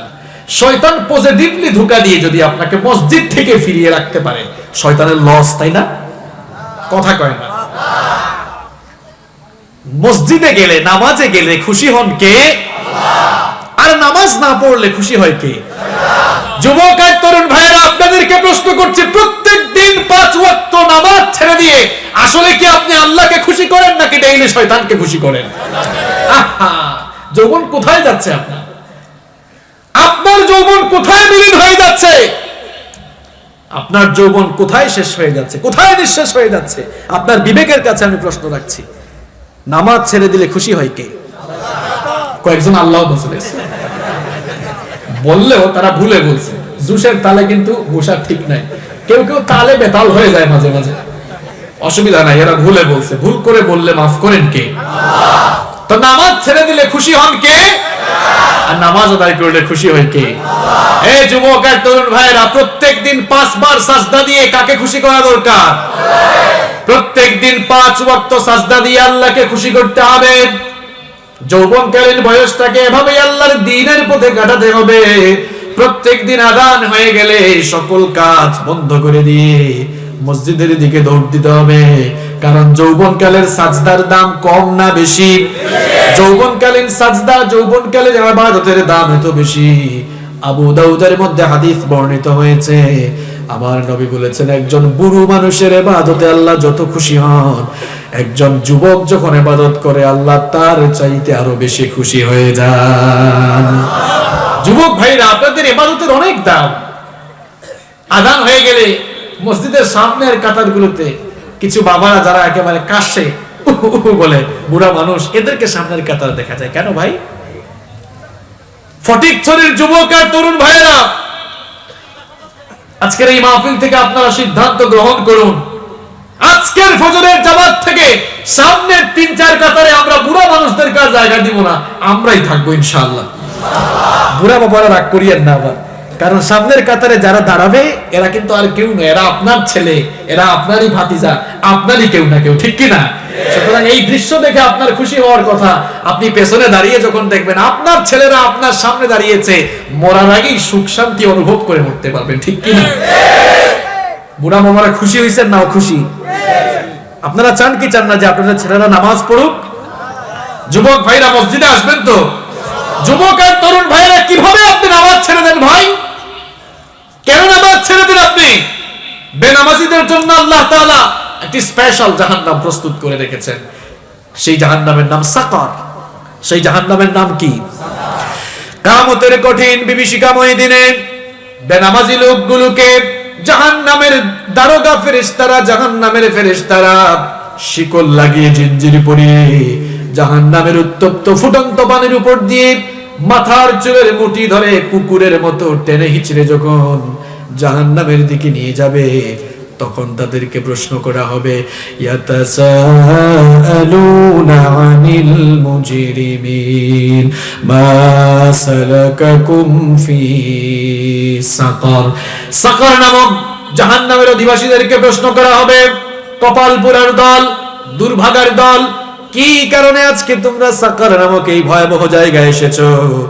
সাকার নামক ভয়াবহ জাহান্নামের অধিবাসী যারা হবে, তারা তখন জবাব দিবে, অনেকগুলো কারণেই তো এসেছি, তার মধ্যে এক নাম্বার কারণ হলো ক্বালু লাম নাকু মিনাল মুসাল্লিন, আমরা মুসল্লি ছিলাম না, আমরা নামাজে ছিলাম না। এটা বলার পরে ফেরেশতারা খুব আদর যত্ন শুরু করবে, তাই না? আদর যত্ন করবে। মায়ের আছে না নাই? আযাব আছে না নাই? আরে ভাইরা, জাহান্নামের আগুন, জাহান্নামের আযাব আমরা সহ্য করতে পারবো না। দুনিয়ায় যে আগুন আপনারা দেখেন, এই আগুন হচ্ছে জাহান্নামের আগুনের 70 ভাগের 1 ভাগ। এই আগুনে আপনাকে ফেলে দিলে আপনি কি আর অক্ষত থাকবেন নাকি? এই সাধারণ আগুনে মানুষকে ফেললে মানুষ অক্ষত থাকে না। এই সাধারণ আগুনের চাইতে আরো 69 ভাগ বেশি দহন শক্তি সম্পন্ন জাহান্নামের আগুনে জ্বলতে হবে প্রত্যেক দিন নামাজ ছেড়ে দিলে।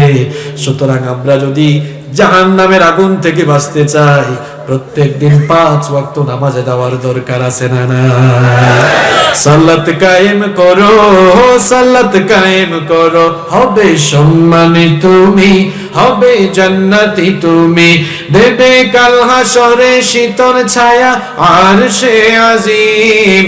রব্বিয়াল আলা, রব্বিয়াল আজিম, রব্বিয়াল আলা, রব্বিয়াল আজিম। মুমিন তুমি, সালাত তোমার মস্ত পরিচয়। দুনিয়া তোমার আজকে আছে, কালকে হবে লয়। আজকে রুকু সাজদা করো, নিজ পরিচয় আঁকড়ে ধরো, তবেই তো মুমিন। সালাত তোমার অঙ্গে মাখো, সঙ্গে রাখো, হবে না বিলীন। রব্বিয়াল আলা রব্বিয়াল আযীম, রব্বিয়াল আলা রব্বিয়াল আযীম। প্রিয় যুবক ভাইরা, তাহলে যৌবনকালকে নামাজের মাধ্যমে কাটানোর দরকার আছে না নাই? নামাজে আসবেন তো ইনশাআল্লাহ? যুবক আর তরুণ ভাইয়ের, আজ থেকে আর মরার আগ পর্যন্ত কোনোদিন নামাজ ছাড়বো না, এই ওয়াদা কি মাহফিলে করা যায়? কারা কারা রাজি? তো হাত তুলে আল্লাহকে দেখান তো। মাশাআল্লাহ, আল্লাহ তাআলা আপনাদের হাতগুলোকে কবুল করুন, বলেন আমিন। হাতগুলো নামান। যৌবনকালীন বয়সটাকে আপনি কিভাবে কদর করবেন, কেমনে কাজে লাগাবেন শুনেন। যৌবনকালীন বয়সে প্রত্যেক দিন 5 ওয়াক্ত আযান হয়ে গেলে মসজিদের দিকে দৌড় দিতে হবে, মসজিদে গিয়ে সালাত আদায় করতে হবে। আবার 5 ওয়াক্ত সালাত আদায়ের পাশাপাশি রাতের বেলা মাঝে মাঝে তাহাজ্জুদের সালাত আদায় করার দরকার আছে না নাই? কারণ আল্লাহর কাছে ফরজ নামাজের পরে সবচাইতে দামি নামাজ হলো তাহাজ্জুদের নামাজ। আমার নবী বলেছেন, আফদালুস সালাতু বাদাল ফারিদাতি সালাতুল লাইল। ফরজ সালাতের পরে আল্লাহর কাছে সবচাইতে পছন্দের নামাজ হচ্ছে তাহাজ্জুদের নামাজ। এজন্য মাঝে মাঝে তাহাজ্জুদের নামাজ পড়ার দরকার আছে না নাই? আমার নবী বলেছেন, 3টি কাজ করো আর নিরাপদে আল্লাহর জান্নাতে প্রবেশ করো। নাম্বার 1, আফশুস সালাম, সালামের ব্যাপক প্রচলন করো, যাকেই পাও তাকে সালাম দাও। নাম্বার 2, ওয়া আতইমুত তাআম, সামর্থ্য থাকলে মানুষদেরকে খাওয়াও। আর নাম্বার 3, 3 নাম্বার হলো ওয়াসাল্লু বিল্লাইলি ওয়ান নাসু নিয়াম, রাতের বেলা দুনিয়ার মানুষগুলো যখন আরাম করে ঘুমায়, শেষ রাতে আরামের ঘুমটাকে হারাম করে দিয়ে শেষ রাতে তাহাজ্জুদের জায়নামাজে দাঁড়িয়ে রাতটা কাটাও। এই 3টি কাজ করো, তাদখুলুল জান্নাতা বিসালাম, নিরাপদে আল্লাহর জান্নাতে ঢুকে যেতে পারবা। সুবহানাল্লাহ। যুবক আর তরুণ ভাইরা, যৌবনকাল কিভাবে কাজে লাগাবেন, কেমনে যৌবনকালের যথার্থ মূল্যায়ন করবেন শুনেন। 5 ওয়াক্ত সালাত আদায় করবেন, সঙ্গে মাঝে মাঝে তাহাজ্জুদের সালাত আদায় করবেন। যৌবনের শক্তি আর সামর্থ্য দিয়েছেন যিনি, সেই আল্লাহর জন্য নিজের যৌবনকে ওয়াকফ করে দিবেন। যৌবনের শক্তি আর সামর্থ্য দিয়ে আল্লাহর দ্বীন কায়েমের আন্দোলন করবেন। নিজের জীবনটাকে কোরআনের জন্য বিলীন করে দিবেন, যৌবনটাকে ইসলামের জন্য, কোরআনের জন্য বিলীন করে দিবেন। যৌবনের শক্তি আর সামর্থ্য দিয়ে মা বাবার খেদমত করবেন, মা বাপকে ভালোবাসবেন, শ্রদ্ধা করবেন, মা বাবার সাথে উত্তম আচরণ করবেন। মা বাবা অসুস্থ হলে পরে চিকিৎসা করাবেন, তাদের উত্তম ভাবে লালন পালন, তাদের উত্তম ভাবে ভরণ পোষণ করবেন, মা বাবার খেদমত করবেন। যৌবনকালীন শক্তি আর সামর্থ্য দিয়ে সমাজের উন্নয়নমূলক কাজে নিজে জড়িয়ে পড়বেন, সমাজ উন্নয়নমূলক কাজে অবদান রাখবেন, মানুষদেরকে সহযোগিতা করবেন। মোট কথা হলো, নিজের যৌবনকালকে আপনি আল্লাহর দ্বীনের জন্য, কোরআনের জন্য ওয়াকফ করে দিবেন। যেই সকল যুবক আর তরুণ ভাইয়েরা এইভাবে করে নিজেদের যৌবনকালকে আল্লাহর দ্বীনের জন্য ওয়াকফ করে দিতে পারবে, দুনিয়ার এই নকল আর ক্ষণস্থায়ী যৌবনের পরিবর্তে দুনিয়ার এই যৌবনকালকে আমি নকল এবং ক্ষণস্থায়ী বলেছি। কেন বলেছি নকল? এই জন্য বললাম, কারণ দুনিয়ার এই যৌবনকাল এটি সব সময় থাকে না, এর স্থায়িত্ব নেই, এর কোনো স্ট্যাবিলিটি নেই। দুনিয়ার যৌবনকালের স্থায়িত্ব আছে, এটি ফুরিয়ে যায়। এই জন্য এটাকে বলেছি আমি ক্ষণস্থায়ী। আর নকল বললাম কেন? কারণ এটা তো আসল যৌবন না। আসল যৌবন কোনটা? যেটা সব সময় থাকবে। কারণ আমরা আসল যৌবন পাবো জান্নাতে গেলে। কারণ black and old people will not go to the paradise. কোন বুড়া মানুষ এবং কোন কালো মানুষ কিয়ামতে জান্নাতে যাবে না। কোন বুড়া মানুষ জান্নাতে যাবে না, কোন কালো মানুষ জান্নাতে যাবে না। বুড়া মানুষটা কিন্তু চিন্তায় পড়ে গেছে যে হুজুরের কি মাথা ঠিক আছে, কোন দিকে চলে গেল হঠাৎ করে। এটা তো আমার কথা নয়, বলেছেন মুহাম্মদ সাল্লাল্লাহু। আমার নবী যখন এই কথা বললেন, একজন বুড়ি মহিলা শুনে কেঁদেই ফেললো। আমার নবী বললেন, বুড়ি মা গো তুমি কেঁদো না, কোন বুড়া মানুষ, কোন বুড়ি, কোন বুড়া বুড়ি, কোন কালো মানুষ জান্নাতে যাবে না। তাদের মনোবাসনা এই যে চামড়া তো আমরা কালো বানাই নাই, কালো বানিয়েছেন কে? আল্লাহ। সাদা বানিয়েছেন কে? আল্লাহ। মন খারাপ করবেন না আপনারা, বুড়া মানুষ যদি জান্নাতে যায়, জান্নাত হচ্ছে এনজয় করার জায়গা, উপভোগ করার জায়গা। এখন 70-80 বছরের বুড়া কিংবা বুড়ি যদি জান্নাতে যায়, এই বুড়া এই বার্ধক্য বয়স নিয়ে জান্নাতের ভেতরে গিয়ে কি এনজয় করা যাবে নাকি? ওই চাচার মতো বুড়া হইলে তো জান্নাতে গিয়ে 72 জন হুরকে সামলানো যাবে না, অসুবিধা আছে না নাই?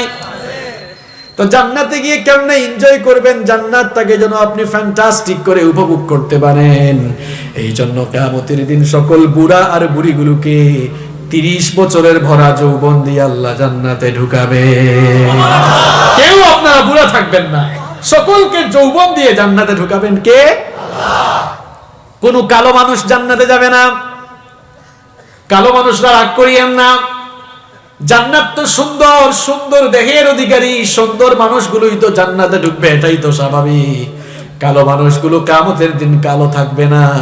যারা এই জান্নাতে যাবে, আকাশের পূর্ণিমার চাঁদের চাইতেও তাদের চেহারা আরো সুন্দর বানিয়ে আল্লাহ তাদেরকে জান্নাতে ঢুকাবে।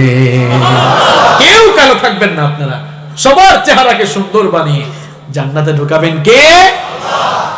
তো দুনিয়ার এই যৌবনকে আমি নকল আর ক্ষণস্থায়ী বলেছি এই অর্থে, কারণ এর কোনো স্ট্যাবিলিটি নেই। কিন্তু জান্নাতে যে যৌবন দেওয়া হবে এটা চির যৌবন, এটা আর ফুরিয়ে যাবে। আপনারা চির যৌবন চান কি চান কা? চির যৌবন চান তো? চিরকাল যুবক থাকতে চান?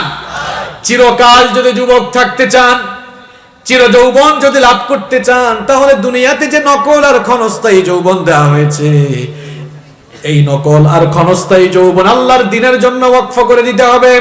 যেই সকল যুবক আর তরুণ ভাইরা তাদের যৌবন কালকে আল্লাহর দ্বীনের জন্য ওয়াকফ করে দিবে, দুনিয়ার এই নকল আর ক্ষণস্থায়ী যৌবনের পরিবর্তে কাল কিয়ামতের দিন আল্লাহ তাআলা আপনাকে আসল আর চিরস্থায়ী যৌবন দিয়ে তার জান্নাতের ভেতরে ঢুকাবেন। দুনিয়ার যৌবনকাল যদি আপনি আল্লাহর কাছে বিক্রি করে দিতে পারেন, দুনিয়ার এই যৌবনকাল যদি আপনি আল্লাহর কাছে বিক্রি করে দিতে পারেন, ভালো করে কথাটা শুনুন, আমি বলছি বিক্রি করে দেওয়ার জন্য। বিক্রি বুঝেন তো আপনারা? মনে করেন হুজুর তার কোনো জিনিস আমার কাছে বিক্রি করে ফেলেছে, বিক্রি করার পরে ওই জিনিসটা ওনার থাকলো না আমার হয়ে গেল?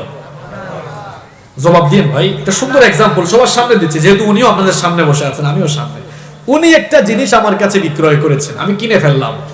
কিনে ফেলার পর এই জিনিসটা আর ওনার থাকলো না আমার হয়ে গেল? আমার হয়ে গেল। এখন ওই জিনিসটা কি আর উনি উনার মতো ব্যবহার করতে পারবেন, না আমি আমার মতো ব্যবহার করব?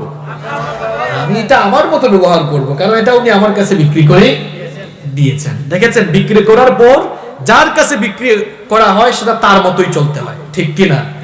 তো যৌবনকে আল্লাহ তাআলার কাছে বিক্রি করে দেওয়ার মানেই হলো যৌবনকে বিক্রি করে দেওয়ার পর আপনি আর আপনার মতো চলতে পারবেন না, কারণ যৌবনটা তো আর আপনার না। বিক্রি করেছেন কার কাছে? যদি বিক্রি করে দেন, চলতে হবে কার মতো? এখন আল্লাহর বিধান কি? আল্লাহর দ্বীনের পথে চলা, নামাজ আদায় করা, কোরআনের সাথে থাকা, মা বাবার খেদমত করা, সব সময় দ্বীনের পথে অটল অবিচল থাকা।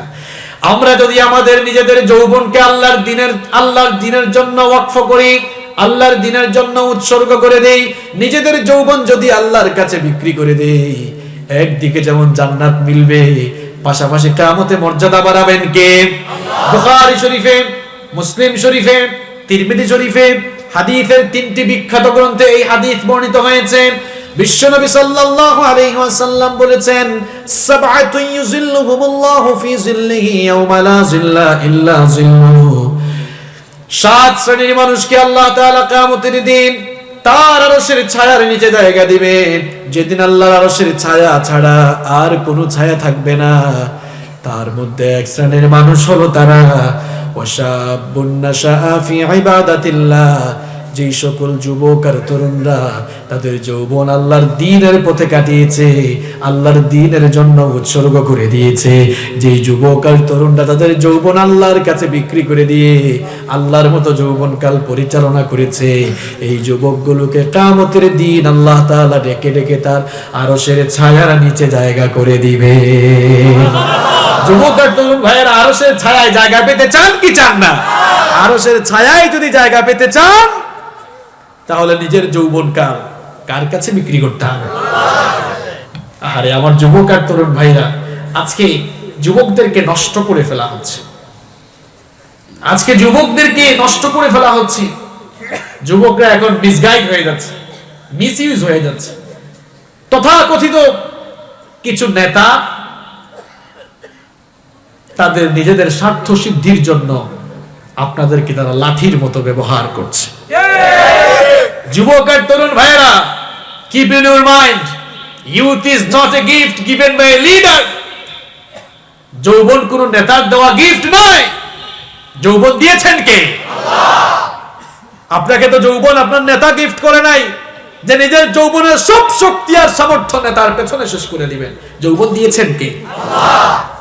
আমার যুবক আর তরুণ ভাইয়েরা রাগ করবেন না, কথাগুলো বাস্তবতার আলোকে বোঝার চেষ্টা করেন। যৌবন বয়সে আপনাদের মুখে দাড়ি মানায়, যৌবন বয়সে আপনাদের হাতে বই খাতা কলম শোভা পায়, যৌবন বয়সে আপনাদের মাথায় টুপি বানায়। কিন্তু কিছু কিছু নেতারা তাদের স্বার্থ সিদ্ধির জন্য যৌবন বয়সে বই খাতা কলম আপনাদের হাতে থাকার বিপরীতে তারা আপনাদের হাতে তাদের স্বার্থ সিদ্ধি আর ক্ষমতার জন্য তারা পিস্তল তুলে দেয়। কোথায় যাচ্ছেন আপনি? যুবকরা দাড়ি রাখে না, বললাম দাড়ি রাখো না কেন? কয় হুজুর সমস্যা আছে। কি সমস্যা? কয় হুজুর মেয়েরা যদি পছন্দ না করে। আপনি দাড়ি রাখার কারণে যদি কোনো মেয়ে আপনাকে পছন্দ না করে, আপনি আলহামদুলিল্লাহ বলবেন, কারণ এক জাহান্নামী নারী থেকে আপনি বেঁচে গেলেন। ঠিক কি না? দাড়ি রাখা তো সকল নবীদের সুন্নাহ। ইসলামী দৃষ্টিকোণ ছাড়াও আপনি আপনার বাস্তব দৃষ্টিকোণ থেকে একটু দেখেন তো, নারী পুরুষের শারীরিক কাঠামোগত কিছু ভিন্নতা আছে না নাই? নারী পুরুষের ফিজিক্যাল স্ট্রাকচার কি এক? কথা বল না কেন ভাই আপনারা? নারী পুরুষের ফিজিক্যাল স্ট্রাকচার এক না, কিছু ভিন্নতা আছে। এর মধ্যে একটি অন্যতম ভিন্নতা হচ্ছে নারীদের গাল ক্লিন থাকে। নারীদের গাল ক্লিন কি থাকে? এটা নারীদের নিজস্ব স্বকীয়তা। তো নারীর গাল ক্লিন থাকে, তোমার গালও ক্লিন কেন? আমি তো বুঝলাম। তো নারী পুরুষের মধ্যে কোনো তফাৎ আর করা যায়? তুমি পুরুষ মানুষ হয়ে এত নারী হইতে মন চায় কেন ভাই? আমি তো বুঝি না। দাড়ি এটা আপনার পুরুষত্বের লক্ষণ। এটা আপনার জন্য লজ্জাজনক হওয়ার কথা নয়, এটা আপনার জন্য পুরুষত্ব, এটা আপনার পুরুষত্বের প্রতীক। দাড়ি রাখেন না কেন আপনি? পৃথিবীর সমস্ত আম্বিয়া, সমস্ত নবীগণ দাড়ি রেখেছেন, ঠিক কি না? কিছু মানুষ তো দাড়ি রাখে না, শুধু মুছ রেখে হয়। এরকম মুছওয়ালা মানুষ মনে হয় ফটিকছড়িতে নাই। এদেরকে দেখতে আরো বিশ্রী লাগে, কারণ নবীজি বলেছেন মুছ ছোট রাখো আর দাড়িটাকে একটু লম্বা করো। এখন মুছ রেখে দিয়েছে। কারো কারো মুছ তো এত লম্বা, এত লম্বা মুছ, মাথায় টুপি পরেছে এই জন্য এক লোকার চুল দেখে নাই। হঠাৎ করে দেখলো মুছের উপরে সাদা সাদা কি জানি, ভাবছে মনে হয় সাদা হয়ে গেছে। বললো আহারে, বয়সটা যে আপনার কোন দিকে মানে চলে গেল আমরা কেউ টেরও পাইলাম না। কয় কেন? কয় মুছগুলো যে সাদা হয়ে গেছে। কয় মুছ সাদা হয় নাই তো, একটু আগে দুধ খাইছি যে দুধের সল লেগে গেছে। মুছ তো বেশি লম্বা। মুছ লম্বা হইলে সব দিকেই মুসিবত। মদখোর মদ খাইতেছে, কারণ মুছ তো লম্বা, কি আর করবে, টান দিয়ে ধরে খাচ্ছে। আরেকজন বলে ভাই এত কষ্ট করে কি খান? কয় ভাই মাকরু হওয়ার সম্ভাবনা আছে তো, এই জন্য খাইতেছে হারাম আর ভয় করে মাকরু হওয়ার। এরকম কিছু শয়তান আছে না নাই? শয়তানও বলে আল্লাহ কেন যে আমাকে ইবলিস বানাইলা তুমি, এত আমার থেকে আরো বড়টা, আমার বস সে। ঠিক কি না? যুবকের তরুণ ভাইয়ের আজকের মাহফিল থেকে কি প্রতিজ্ঞা করা যায়? দাড়ি রাখবেন তো আপনারা? এটা আপনার পুরুষত্বের প্রতীক। আপনি যে পুরুষ, এই দাড়ি তার পরিচায়ক, ঠিক কি না? একদিকে পুরুষত্বের প্রতীক, অন্যদিকে নবীর সুন্নাহ, ঠিক কি না? দাড়ি রাখবেন তো আপনারা? ইনশাআল্লাহ, আল্লাহ তৌফিক দিন। যে কথা বলছিলাম, যুবকদেরকে আজকে মিসগাইড করা হচ্ছে। প্রিয় যুবক আর তরুণ ভাইয়েরা, আপনাদের এই যৌবন বয়সে, তরুণ বয়সে যেই সকল নেতারা আপনাদের হাতে আল্লাহর কোরআন, রাসূলের হাদিস, বই খাতা কলম দেওয়ার বিপরীতে তাদের ক্ষমতা আর স্বার্থ সিদ্ধির জন্য পিস্তল তুলে দেয়, বোমা তুলে দেয়, এরা আপনাদের নেতা নয়, এরা আপনাদের শত্রু, এরা মানবতার শত্রু। এই বেঈমান নেতাদের মুখে লাথি দিয়ে ফিরে আসুন আল্লাহর কোরআনের দিকে। কোরআনওয়ালা নেতাদের কাছে আপনারা আসেন, আল্লাহর জান্নাত আপনাদেরকে হাতছাড়া দিয়ে ডাকছে। সুবহানাল্লাহ। কার পেছনে গিয়ে স্লোগান দেয়? কি স্লোগানও দেয়? আমার ভাই তোমার ভাই, অমুক ভাই তমুক ভাই। আমার ভাইয়ের চরিত্র ফুলের মতো পবিত্র, হেতে নামাজ পড়ে না এক ওয়াক্ত, গাঞ্জা খায় 5 ওয়াক্ত, শয়তানের ভক্ত, জাহান্নামের তক্ত। এসব বেঈমানদের পেছনে গিয়ে নিজের যৌবনকে নষ্ট করো না। যৌবন আল্লাহ তাআলা এজন্য দেন নাই, যৌবন দিয়েছেন ওমরের মতো, আলীর মতো, খালিদ সাইফুল্লাহর মতো যৌবনকে আল্লাহর দ্বীনের পথে কুরবানি করার জন্য, ঠিক কি না?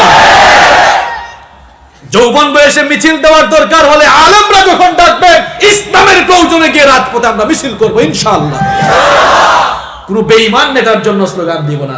এই দেশের আলেম উলামা যে কোনো সময় আপনাদেরকে ডাক দিলে যাবেন তো আপনারা? যাবেন তো আপনারা?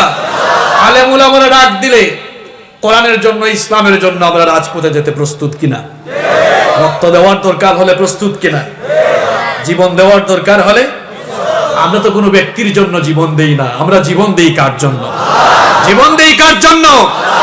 যুবক আর তরুণ ভাইয়েরা, আপনাদেরকে প্রশ্ন করতে চাই, আপনি তো মুসলমানের সন্তান, আপনি তো মুসলমানের সন্তান, আপনি অমুক তমুকের জন্য স্লোগান দেন, আপনার মুখ থেকে আল্লাহু আকবারের স্লোগান বের হয় না কেন?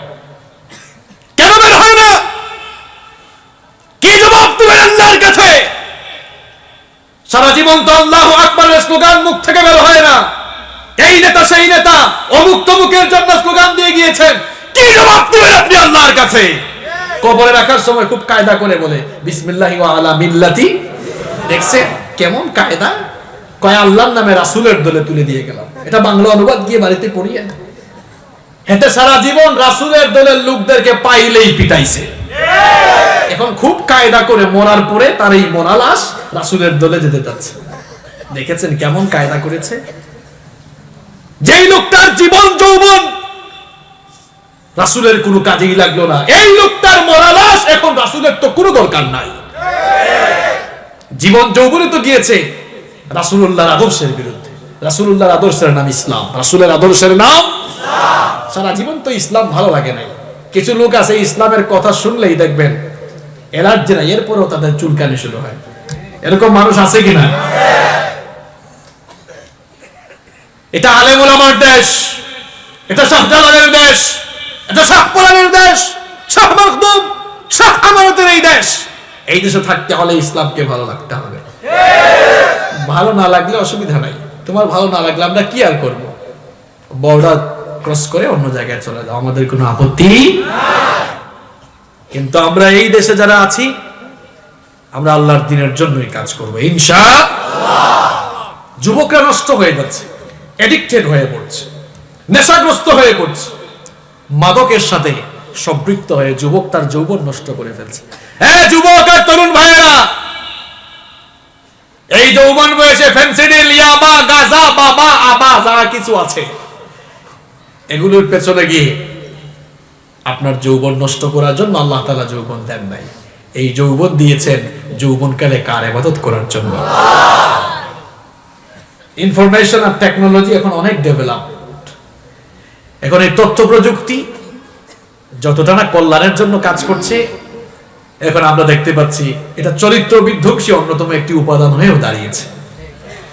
যুবক আর তরুণ ভাইয়েরা ফেসবুক ইউজ করো, হোয়াটসঅ্যাপ, ইনস্টাগ্রাম, টুইটার, কত কিছু ইউজ করে। ইউজ করলে তো কোনো অসুবিধা নাই, সবকিছুরই পজিটিভ সাইড আছে, নেগেটিভ সাইড আছে। যেমন একটা এক্সাম্পল দিই, এই যে ক্যামেরা আমার সামনে আছে, এই ক্যামেরাগুলো দিয়ে দেখেন এখন দিনের কাজ করা হচ্ছে। সেম ক্যামেরা দিয়ে কিন্তু নাটক আর সিনেমার দৃশ্য ধারণ করা হয়। এইরকম ক্যামেরাওয়ালা মিডিয়ার ভাইরা অনেকেই নাটক সিনেমা নিয়ে কাজ করে। এর বিপরীতে এই মিডিয়ার ভাইরা কি করেছে? এরা ইসলামী সংস্কৃতিকে নিয়ে কাজ করছে। একই ক্যামেরা, একই লোক, এরও হাত পা আছে, এদের কাছে ক্যামেরা আছে, ওদের কাছে হাত পা আছে, ওদের কাছেও ক্যামেরা আছে, কিন্তু কাজ কি এক? উদ্দেশ্য কি এক? এদের উদ্দেশ্য এই কাজ করে ইসলাম ছড়িয়ে দেওয়া আর আল্লাহর জান্নাত হাসিল করা, আর ওদের উদ্দেশ্য এটা দিয়ে সমাজে অশ্লীলতা, বেহায়াপনা ছড়িয়ে দেওয়া আর পয়সা ইনকাম করা। তবে রাগ করবেন না আপনারা, এখানে যারা মিডিয়ার ভাইরা আছেন, আমাদের মধ্যেও কিছু লোক আছে ইসলামী সংস্কৃতির নামে কাজ করে, কিন্তু ভেতরে ভেতরে দুনিয়া বিষয় ধান্দা আছে না নাই? তার একটু ভিউ বাড়ার জন্য হুজুরের ছবির সাথে মহিলাদের ছবি অ্যাড করে থাম্বনেল বানিয়ে দেয়, আছে না নাই? তো এটা কেমন যে দিনের কাজ হচ্ছে আমার তো মাথায় বুঝে আসে না। এই জন্য এগুলো থেকে বিরত থাকতে হবে। এগুলো থেকে বিরত থেকে আপনারা যদি মুখলিস ভাবে কাজ করতে পারেন, বিশ্বাস করেন এই কাজ কিয়ামতের দিন আপনার জান্নাতে যাওয়ার কারণ হয়ে যাবে। আপনার ক্যামেরা দিয়ে ক্যামেরা করার কারণে এই ভিডিওটি মানুষ শুনতেই থাকবে, শুনতেই থাকবে। আপনি কষ্ট করেছেন, এই দিন ছড়িয়ে যাচ্ছে, কিয়ামতে এটাই আপনার জন্য নাজাতের ওসিলা হয়ে যেতে পারে। এই জন্য মিডিয়ার ভাইরা রাগ করবেন না, ভেতরে ইখলাস রাখবেন, তাকওয়া রাখবেন। তো যেই কথা বলছিলাম, দেখেন একই ক্যামেরা, উদ্দেশ্য ভিন্ন আছে না নাই? তো ফেসবুক এটা দিয়ে চাইলে ইসলামের কাজ আপনি করতে পারবেন। আমি গত হয়তো 2-3 মাস আগে আমার অফিসিয়াল পেজে আমি একটা পোস্ট করেছিলাম যে যদি রাসূলের যুগে ফেসবুক থাকতো তাহলে রাসূল সাল্লাল্লাহু আলাইহি ওয়াসাল্লাম দিনের কাজ সবচেয়ে বেশি ফেসবুকেই দিনের কাজ করতেন। কারণ ফেসবুক তো দিন প্রচারের একটি অন্যতম মাধ্যম। এই মাধ্যমকে কাজে লাগাতে হবে। এটা দিন নয়, এটা দিন প্রচারের মাধ্যম। ফেসবুককে আমরা পজিটিভলি কাজে লাগাবো, নেগেটিভলি না। এখন তো ফেসবুকে ঢুকলে খালি কে কার চেয়ে বেশি ফটো আপলোড করে, কে কার চেয়ে বেশি লাইক আমদানি করবে, এইটার একটা কম্পিটিশন। এখন ফটো কম্পিটিশন হয় না নাকি চ্যালেঞ্জ, এগুলোর নাম কি আমি তো বুঝিও না। হ্যাঁ, ফটো চ্যালেঞ্জ। দেখেছেন অবস্থা? ফটো দেয়, ছেলেরা ফটো দেয়, মেয়েরা ফটো দেয়। আপনাদের বোনরা যারা ফেসবুক চালায়, আপনাদের স্ত্রী যারা ফেসবুক চালায়, তারা কি ফটো আপলোড করে? কয়েকজন কথা কয় না, করলে তাদেরকে নিষেধ করবেন। আর আপনারাও আপনাদের ওয়াইফের ফটো ফেসবুকে আপলোড দিবেন না, নিজের বউকে পর্দা করাবেন। কারণ বউটা আপনার না পাবলিকের?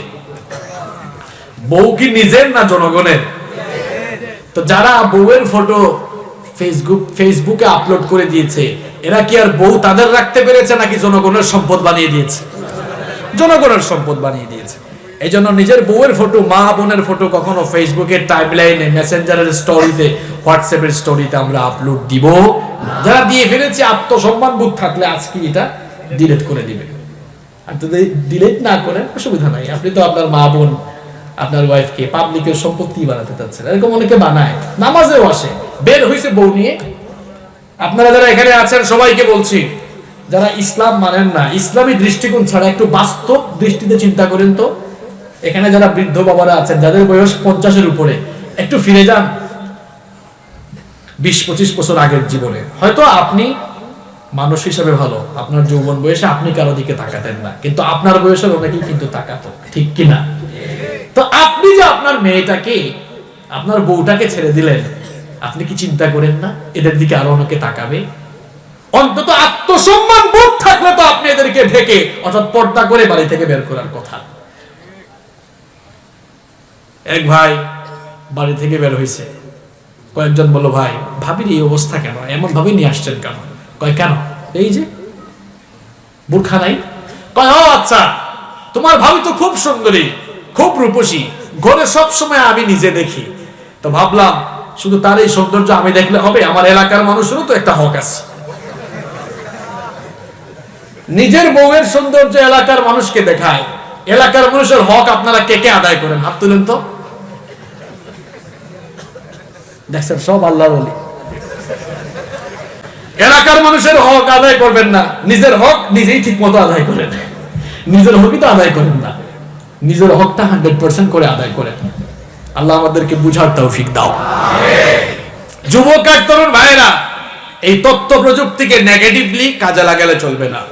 ইউটিউব আছে বলে, ইউটিউবে অ্যাকাউন্ট আছে বলেই ইউটিউবে ঢুকলেই অশ্লীল কোনো ভিডিও দেখা যাবে। আপনি মনে করছেন দরজা তো বন্ধ, কেউ তো নাই, কেউ নাই, কিন্তু একজন ঠিকই আছেন। তিনি কে? তিনি কে? আওয়ালা ইয়ালামুনা আন্নাল্লাহা ইয়ালামু মা ইউসিরুনা ওয়া মা ইউলিনুন। এই একটি আয়াত মনে রাখবেন, আর পাপ কাজ করার কথা মাথায় আসবে না। এরা কি জানে না তার গোপন আর প্রকাশ্য সবকিছুই তো আমার কাছে প্রকাশ্য? আল্লাহু আকবার। আপনার প্রকাশ্য আর গোপন সব জানেন কে? আল্লাহ। যুবক আর তরুণ ভাইয়েরা, চোখের পর্দা করবেন, রাস্তাঘাটে এদিক সেদিক গেলেই এদিক সেদিক তো চোখ দেওয়া যাবে, আপনাদের কারণে মেয়েগুলো রাস্তায় নিরাপদে চলতে পারে না। যৌবন বয়সে একটু সংযত থাকার চেষ্টা করেন, দৃষ্টিশক্তির হেফাজত করেন, নিজের চরিত্রের হেফাজত করেন। আপনাদের চরিত্র আল্লাহর নবী ইউসুফ আলাইহিস সালামের চরিত্রের মতো গঠন করেন। আল্লাহর নবী সাইয়েদনা ইউসুফ আলাইহিস সালাম, যাকে আল্লাহ তাআলা এই দুনিয়ার অর্ধেক সৌন্দর্য দিয়েছেন, যাকে দেখে সেই যুগের মিশরের সুন্দরী রূপসী নারীরা ফল কাটতে গিয়ে নিজেদের আঙ্গুলগুলো তারা কেটে ফেলে দিয়েছিল। এত সুন্দর সুপুরুষ তিনি ছিলেন। তিনি যেই ঘরে থাকতেন সেই ঘরে দুষ্ট নারী জুলাইখা ইউসুফ আলাইহিস সালামকে একেবারে ছোটকাল কিশোর কাল থেকে দেখে দেখে তার প্রতি অ্যাট্রাক্টেড হয়ে গেল, আসক্ত হয়ে গেল। একদিন সে নিজেকে সামলে রাখতে না পেরে একেবারে তার খাস কামরায় তার বেডরুমের মধ্যে ইউসুফ আলাইহিস সালামকে আহ্বান করলো। ইউসুফ আলাইহিস সালামকে আহ্বান করে সে তার কুপ্রস্তাব পেশ করলো। ইউসুফ আলাইহিস সালাম, তিনি তো আল্লাহর নবী, জুলাইখার মুখ থেকে এই কুপ্রস্তাব শুনে তিনি তখন বললেন, আমি তো আল্লাহকে ভয় করি, এই কাজ তো আমার দ্বারা করা সম্ভব নয়। তিনি যখনই আল্লাহ পাককে ভয় করে আল্লাহর নাম নিয়ে তালাবদ্ধ দরজাগুলোর দিকে দৌড় দিয়েছিলেন, আল্লাহ তাআলা তার প্রতি খুশি হয়ে গিয়ে তালাবদ্ধ সকল দরজা তার জন্য খুলে দিলেন। যুবক আর তরুণ ভাইয়েরা, আপনাদের চরিত্র নবী ইউসুফের মতো গঠন করেন। আপনার সামনে দিয়ে গুনাহ করার সুযোগ থাকবে, কিন্তু গুনাহ আপনার কাছেও আসতে পারবে না। আল্লাহু আকবার। আমার নবী বলেছেন, মান দামিনা লি মা বাইনা লাহিয়াইহি ওয়া রিজলাইহি দামিনতু লাহু আলাল্লাহিল জান্নাহ। বিশ্বনবী সাল্লাল্লাহু আলাইহি ওয়াসাল্লাম বলেছেন, যারা দুটো জিনিসের জিম্মাদার হয়ে যাবে, এক নম্বরে হচ্ছে জিহবা, দুই নাম্বার হচ্ছে লজ্জাস্থান। জিহবা আর লজ্জাস্থানের জিম্মাদারি যারা গ্রহণ করবে, আমি নবী তার জন্য কিয়ামতের দিন জান্নাতের জিম্মাদার হয়ে যাব। নিজের চরিত্রের হেফাজত করতে পারবো তো আমরা? আল্লাহ তৌফিক দিন, বলেন আমিন। কষ্ট হচ্ছে না আপনাদের? 10 মিনিট থাকা যাবে না? প্রিয় ভাইরা, যৌবনকালীন সময়ের গুরুত্ব আপনাদের সামনে তুলে ধরলাম। এই যৌবনকে এভাবে হেলায় খেলায় নষ্ট করা যাবে না। এই যৌবনটাকে কাজে লাগাবো কার জন্য? এই যৌবনটাকে আমরা যেন আল্লাহর জন্য, আল্লাহর দ্বীনের জন্য কাজে লাগাতে পারি। আল্লাহ আমাদেরকে তৌফিক দাও। প্রিয় ভাইয়েরা, ইসলামে আপনাদের অবদান অনেক বেশি। আমার যুবক আর তরুণ ভাইয়েরা, ইসলামে আপনাদের অবদান অনেক বেশি। রাসূল করিম সাল্লাল্লাহু আলাইহি ওয়াসাল্লাম যখন ইসলামের দাওয়াত পেশ করলেন, তখন সবার আগে যুবক আর তরুণরাই কিন্তু ইসলামের দাওয়াত বেশি কবুল করেছে। সুবহানাল্লাহ পড়েন। সর্বপ্রথম যারা ইসলাম কবুল করেছে, তাদের মধ্যে বুড়া মানুষের সংখ্যা বেশি ছিল নাকি যুবকদের সংখ্যা বেশি ছিল? আবু বকর রাদিয়াল্লাহু আনহু যখন ইসলাম কবুল করেছেন, তার বয়স 37 বছর। সাইয়েদনা ওমর ইবনুল খাত্তাব রাদিয়াল্লাহু আনহু যখন ইসলাম কবুল করেছেন, তার বয়স 26 বছর। 26 বছরের ভরা টকবকে যুবক তিনি। শেরে খুদা আলী রাদিয়াল্লাহু আনহু যখন ইসলাম কবুল করেন, 8 বছর বয়স ছিল। সাদ বিন আবি ওয়াক্কাস রাদিয়াল্লাহু আনহু যখন ইসলাম কবুল করেছেন, তার বয়স মাত্র 17 বছর ছিল। আব্দুর রহমান বিন আউফ রাদিয়াল্লাহু আনহু যখন ইসলাম কবুল করেছেন, বয়স মাত্র 20 বছর ছিল। যায়েদ বিন হারেসা যখন ইসলাম কবুল করেছেন, বয়স মাত্র 20 বছর ছিল। ইসলাম যারা সবার আগে কবুল করেছে, তাদের মধ্যে যুবকদের সংখ্যাই সবচাইতে বেশি ছিল। আবার আলাল হক, আমরা কি হকের উপরে প্রতিষ্ঠিত নই? বিশ্বনবী বললেন, বালা, অবশ্যই আমরা হকের উপরেই তো আছি। ওমর ইবনুল খাত্তাব রাদিয়াল্লাহু আনহু বললেন, যদি সত্যিকার অর্থেই আমরা হকের উপরেই অবিচল থাকি, তাহলে আপনার সাহাবীরা গোপনে গোপনে নামাজ পড়ে কেন? গোপনে গোপনে ইসলামের কাজ চলে কেন? আমাকে একটু অনুমতি দেন, আমি একটু মিছিল বের করতে চাই। মিছিলের অনুমতি দেন। সুবহানাল্লাহ পড়েন। কি মনে হয়, ওমর খুব নরম মানুষ না খুব গরম মানুষ? ওমরকে দেখলে কিন্তু শয়তানও রাস্তা ছেড়ে পালিয়ে যেত। আল্লাহু আকবার, কি গরম মানুষ ছিলেন। এই যুগে আবু জেহালের প্রেতাত্মা যারা, এদেরকেও সাইজ করার জন্য ওমরের উত্তরসূরি কিছু যুবক আর তরুণ দরকার। প্রিয় ভাইরা, তিনি বললেন, আগো আল্লাহর নবী, মিছিলের অনুমতি দেন, পারমিশন দেন। আল্লাহর নবী পারমিশন দিলেন। দেখেন ইসলামের প্রথম মিছিল শুরু হলো কিভাবে। এবার মিছিলের মাঝখানে বিশ্বনবীকে রেখে মিছিলের দুই দিকে দাঁড়িয়ে গেলেন নেতৃত্ব দেওয়ার জন্য। এক পাশে দাঁড়ালেন ইসলামের বীর সিপাহ সালার ওমর ইবনুল খাত্তাব রাদিয়াল্লাহু আনহু, অন্য প্রান্তে দাঁড়ালেন ইসলামের আরেক বীর সেনানী বিশ্বনবীর আপন চাচা হামজা রাদিয়াল্লাহু আনহু। দুই সিংহ পুরুষের নেতৃত্বে এবার লিল্লাহি তাকবীর, আল্লাহু আকবারের ধ্বনিতে চতুর্দিক প্রকম্পিত হওয়া আরম্ভ হয়ে গেল। যখন এই মিছিলের সামনের কাতারে ওমরকে দেখা গেল, কাফের মুশরিকদের কলিজায় শান্তি নাকি ভয়? যে কাফের মুশরিকরা এতদিন মুসলমানদেরকে পিটায়, এখন মিছিলের আগের কাতারে ওমরকে দেখে আবু জাহেল কয়, এই সামনে বেশি যাইস না, ওমর আছে কিন্তু খবর আছে। কে আছে? আমার যুবক আর তরুণ ভাইয়েরা,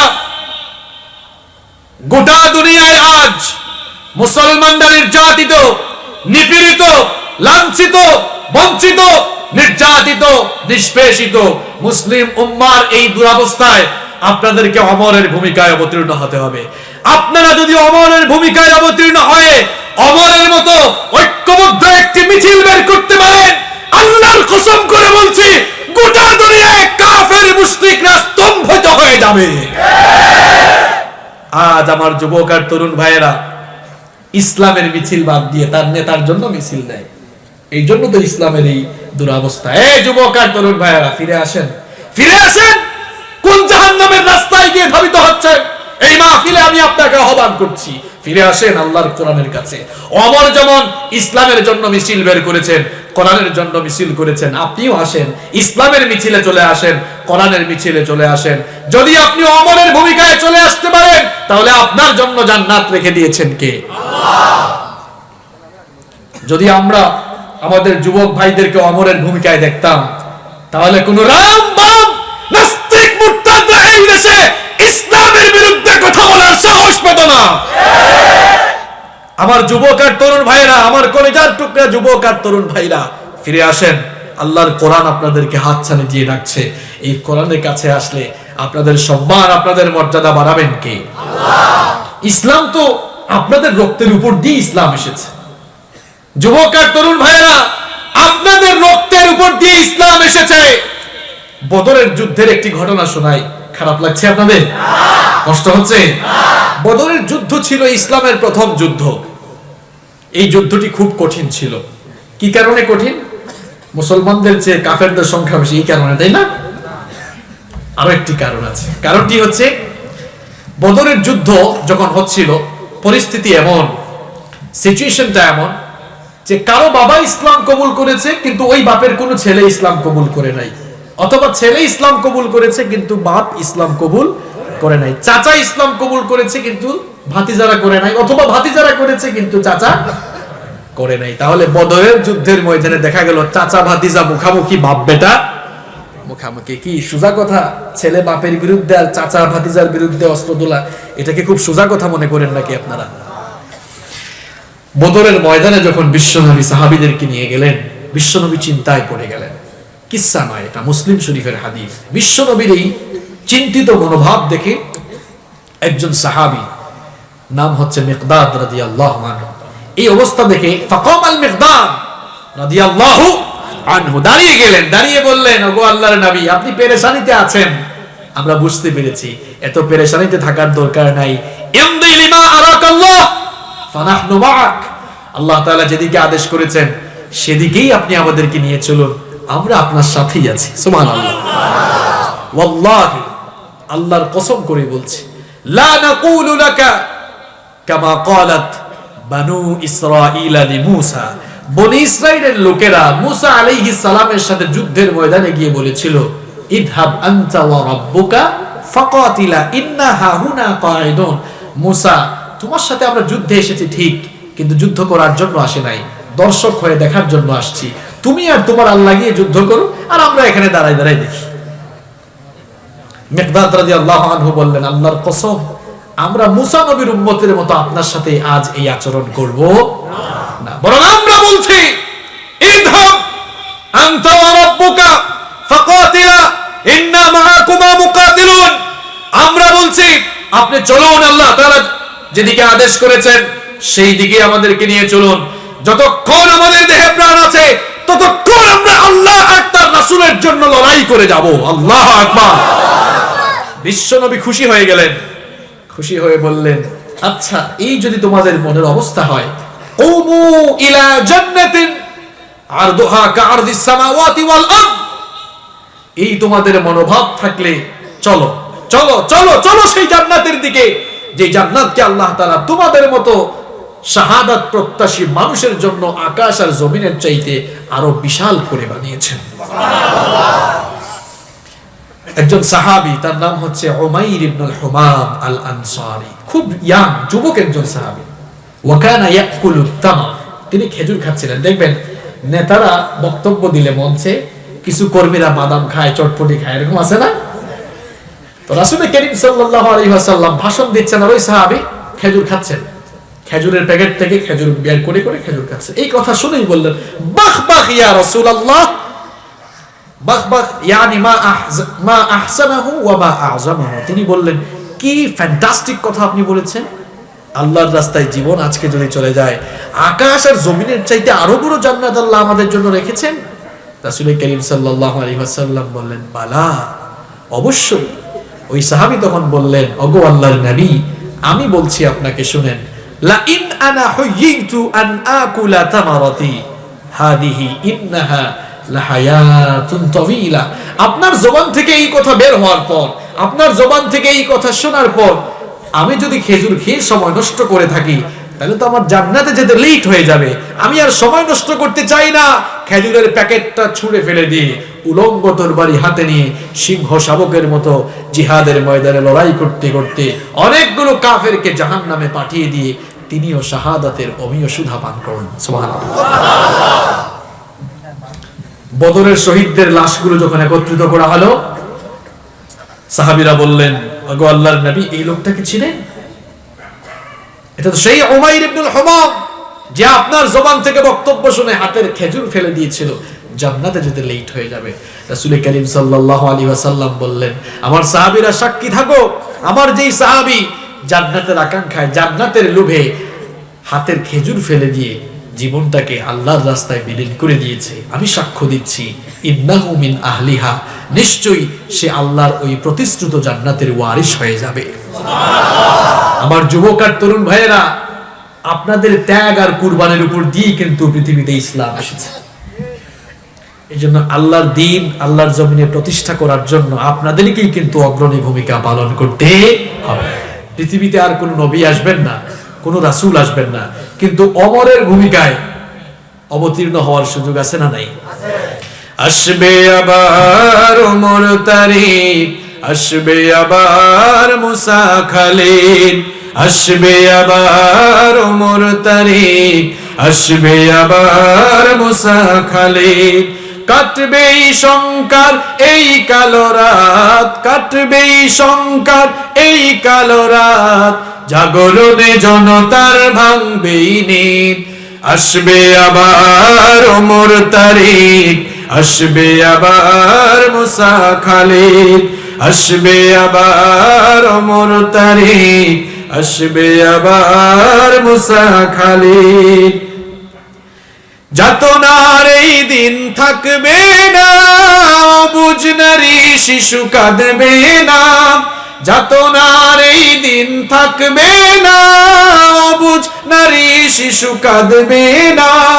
সোনালি সুদিন জানি আসবেই ঠিক, আসবে আবার ওমর তারিক, আসবে আবার মুসা খালিদ, আসবে আবার ওমর তারিক, আসবে আবার মুসা খালিদ। কাশ্মীর আফগান সবে হুঁশিয়ার, জাগতে হবে সুদ নিতে আবার। কাশ্মীর আফগান সবে হুঁশিয়ার, জাগতে হবে সুদ নিতে আবার। উড়িয়ে দিতেই হবে মার্কিন ভিত, আসবে আবার ওমর তারিক, আসবে আবার মুসা খালিদ, আসবে আবার ওমর তারিক, আসবে আবার মুসা খালিদ। বঞ্চিত মুসলিম বীর জনতা, উঠো আবার জেগে নবভারতাপ।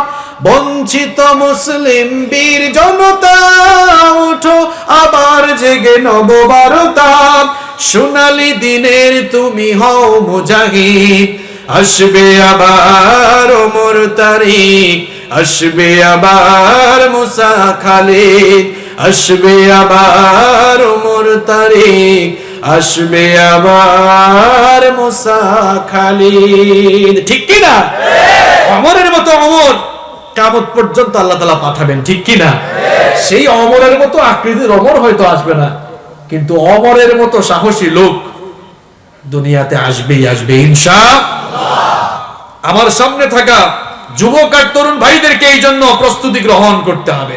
আপনাদেরকে খালিদ বিন ওয়ালিদের ভূমিকায় অবতীর্ণ হতে হবে।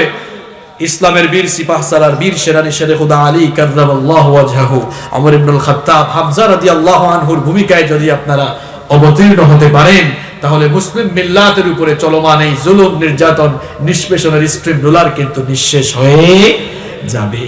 প্রভু তুমি বলেছ রাসূল দেবে না, বলনি দেবে না ওমর, বলনি দেবে না হামজা তারিক, খালিদ বিজয় সমর। প্রভু তুমি বলেছ রাসূল দেবে না, বলনি দেবে না ওমর, বলনি দেবে না হামজা তারিক, খালিদ বিজয় সমর। প্রভু তুমি বলেছ রাসূল দেবে না, বলনি দেবে না ওমরের যুগ, রাশেদার সেই খিলাফত, ফিরিয়ে দেবে না আলোর সমাজ, কেটে কেটে আঁধারের রাত। পৃথিবীতে আর তুমি প্রভু দেবে না, পৃথিবীতে আর তুমি প্রভু দেবে না, খুলে সোনালী দোর, বলনি দেবে না হামজা তারিক, খালিদ বিজয় সমর। প্রভু তুমি বলেছ রাসূল দেবে না, বলনি দেবে না ওমর, বলনি দেবে না হামজা তারিক, খালিদ বিজয় সমর। প্রভু তুমি বলেছ রাসূল দেবে না। পৃথিবীর দিকে দিকে শুধু হাহাকার, লাঞ্ছিত মানবতা, মজলুমানেরই আহাজারিতে বয় বাতাসে বিষণ্ণতা। পৃথিবীর দিকে দিকে শুধু হাহাকার, লাঞ্ছিত মানবতা, মজলুমানেরই আহাজারিতে বয় বাতাসে বিষণ্ণতা। পুনরায় পাঠাও গো মোর আবার, পুনরায় পাঠাও গো মোর আবার, কাটুক আঁধার এই ঘোর, বলনি দেবে না হামজা তারিক, খালিদ বিজয় সমর। প্রভু তুমি বলেছ রাসূল দেবে না, বলনি দেবে না ওমর, বলনি দেবে না হামজা তারিক, খালিদ বিজয় সমর। প্রভু তুমি বলেছ রাসূল দেবে না। ঠিক কি না? আল্লাহ তাআলা মুসলিম মিল্লাতের জন্য, মজলুম এই মুসলিম উম্মার জন্য ঝাঁকে ঝাঁকে তুমি ওমরের মতো যুবক আর তরুণ আমাদের কাছে পাঠাও। আজকে আলোচনায় যে সকল যুবক আর তরুণ ভাইরা ছিলেন, আল্লাহ তাআলা যেন আমার প্রাণ প্রিয় কলিজার টুকরা যুবক আর তরুণ ভাইগুলোকে ওমরের মতো, আলীর মতো, খালিদ বিন ওয়ালিদের মতো কবুল করেন। যে সকল বাবারা এসেছেন তাদের ছেলেদেরকেও যেন আল্লাহ তাআলা ওমরের মতো, আলীর মতো, খালিদ বিন ওয়ালিদের মতো ইসলামের বীর সেনানী হিসেবে তাদের সন্তানদেরকে কবুল করেন। আমরা বলি আমিন। মাহফিল কমিটির কোনো বক্তব্য থাকলে শুনবো, না থাকলে সরাসরি মোনাজাতে চলে যাব। আমিন। ربنا ظلمنا أنفسنا وإن لم تغفر لنا وترحمنا لنكونن من الخاسرين. ربنا هب لنا من أزواجنا وذرياتنا قرة أعين وجعلنا للمتقين إماما ربنا لا تزغ قلوبنا بعد إذ هديتنا وهب لنا من لدنك رحمة إنك أنت الوهاب ربنا إنك جامع الناس ليوم لا ريب فيه إن الله لا يخلف الميعاد ربنا إننا سمعنا مناديا ينادي للإيمان أن آمنوا بربكم فآمنا ربنا فاغفر لنا ذنوبنا وكفر عنا سيئاتنا وتوفنا مع الأبرار رب العالمين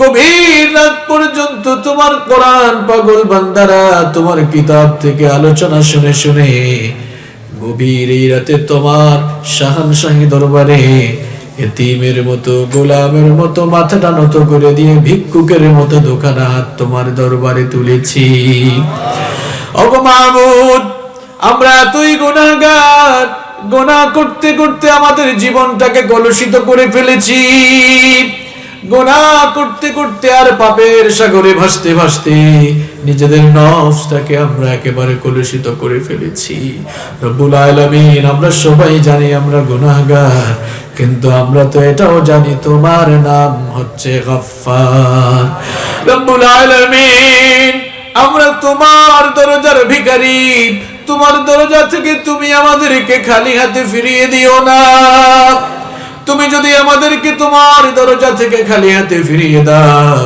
আর তো কারো কাছে গিয়ে হাত পাতা কিংবা বলা বা চাওয়ার কোনো সুযোগ আমাদের নাই মাবুদ গো গুনাহগার অবস্থায় অন্ধকার কবরে গিয়ে আমরা শাস্তি পেতে চাই না রব্বুল আলামিন জাহান্নামের আগুন আমরা সহ্য করতে পারবো না যেই জাহান্নামের আগুনকে তুমি 3000 বছর ধরে উত্তাপ দিয়ে রেখেছো রব্বুল আলামিন মাটির তৈরি শরীর নিয়ে জাহান্নামের আগুনে আমরা পড়তে পারবো না রব্বুল আলামিন গুনাহগার অবস্থায় কবরে গিয়ে আমরা শাস্তি পেতে চাই না রব্বুল আলামিন কবরে কোনো সাথী নাই কবরে কোনো বাতিও নাই রব্বুল আলামিন গুনার বোঝা মাথায় নিয়ে অন্ধকার এই কবরে গিয়ে আমরা শাস্তি পেতে চাই না ওগো মাবুদ সেজন্য গুনাহগার আমরা ভিক্ষুকের মতো মাথা নত করে তোমার দরবারে দোকানে হাত তুলেছি রব্বুল আলামিন তোমার দরবার থেকে আমাদেরকে খালি হাতে ফিরিয়ে দিও না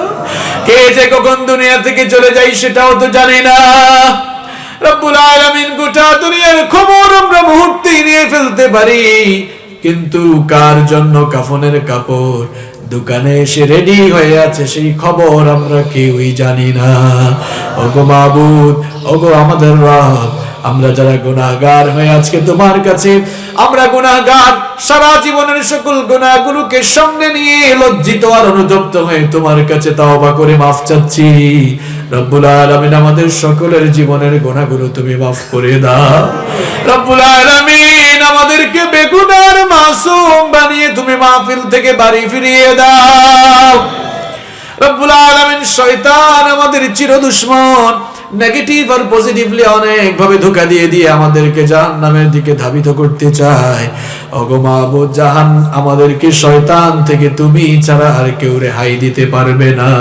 রব্বুল আলামিন তোমার কাছে ফরিয়াদ করছি অভিশপ্ত শয়তানের ধোঁকা থেকে তুমি আমাদেরকে হেফাজত করো রব্বুল আলামিন আমাদের সকলকে দৈনন্দিন 5 ওয়াক্ত সালাত আদায় করার তৌফিক দাও যেই নামাজ ছেড়ে দেওয়া হলো জাহান্নামে যাওয়ার আসল কারণ রব্বুল আলামিন দুনিয়া থেকে চলে যাওয়ার আগ মুহূর্ত পর্যন্ত আমরা যেন প্রত্যেকটি দিন মসজিদে গিয়ে জামাতের সাথে নামাজ আদায় করতে পারি সেই তৌফিক আমাদেরকে তুমি দান করে দাও আমাদের স্ত্রী পরিবার পরিজন সকলকে নামাজি বানিয়ে দাও রব্বুল আলামিন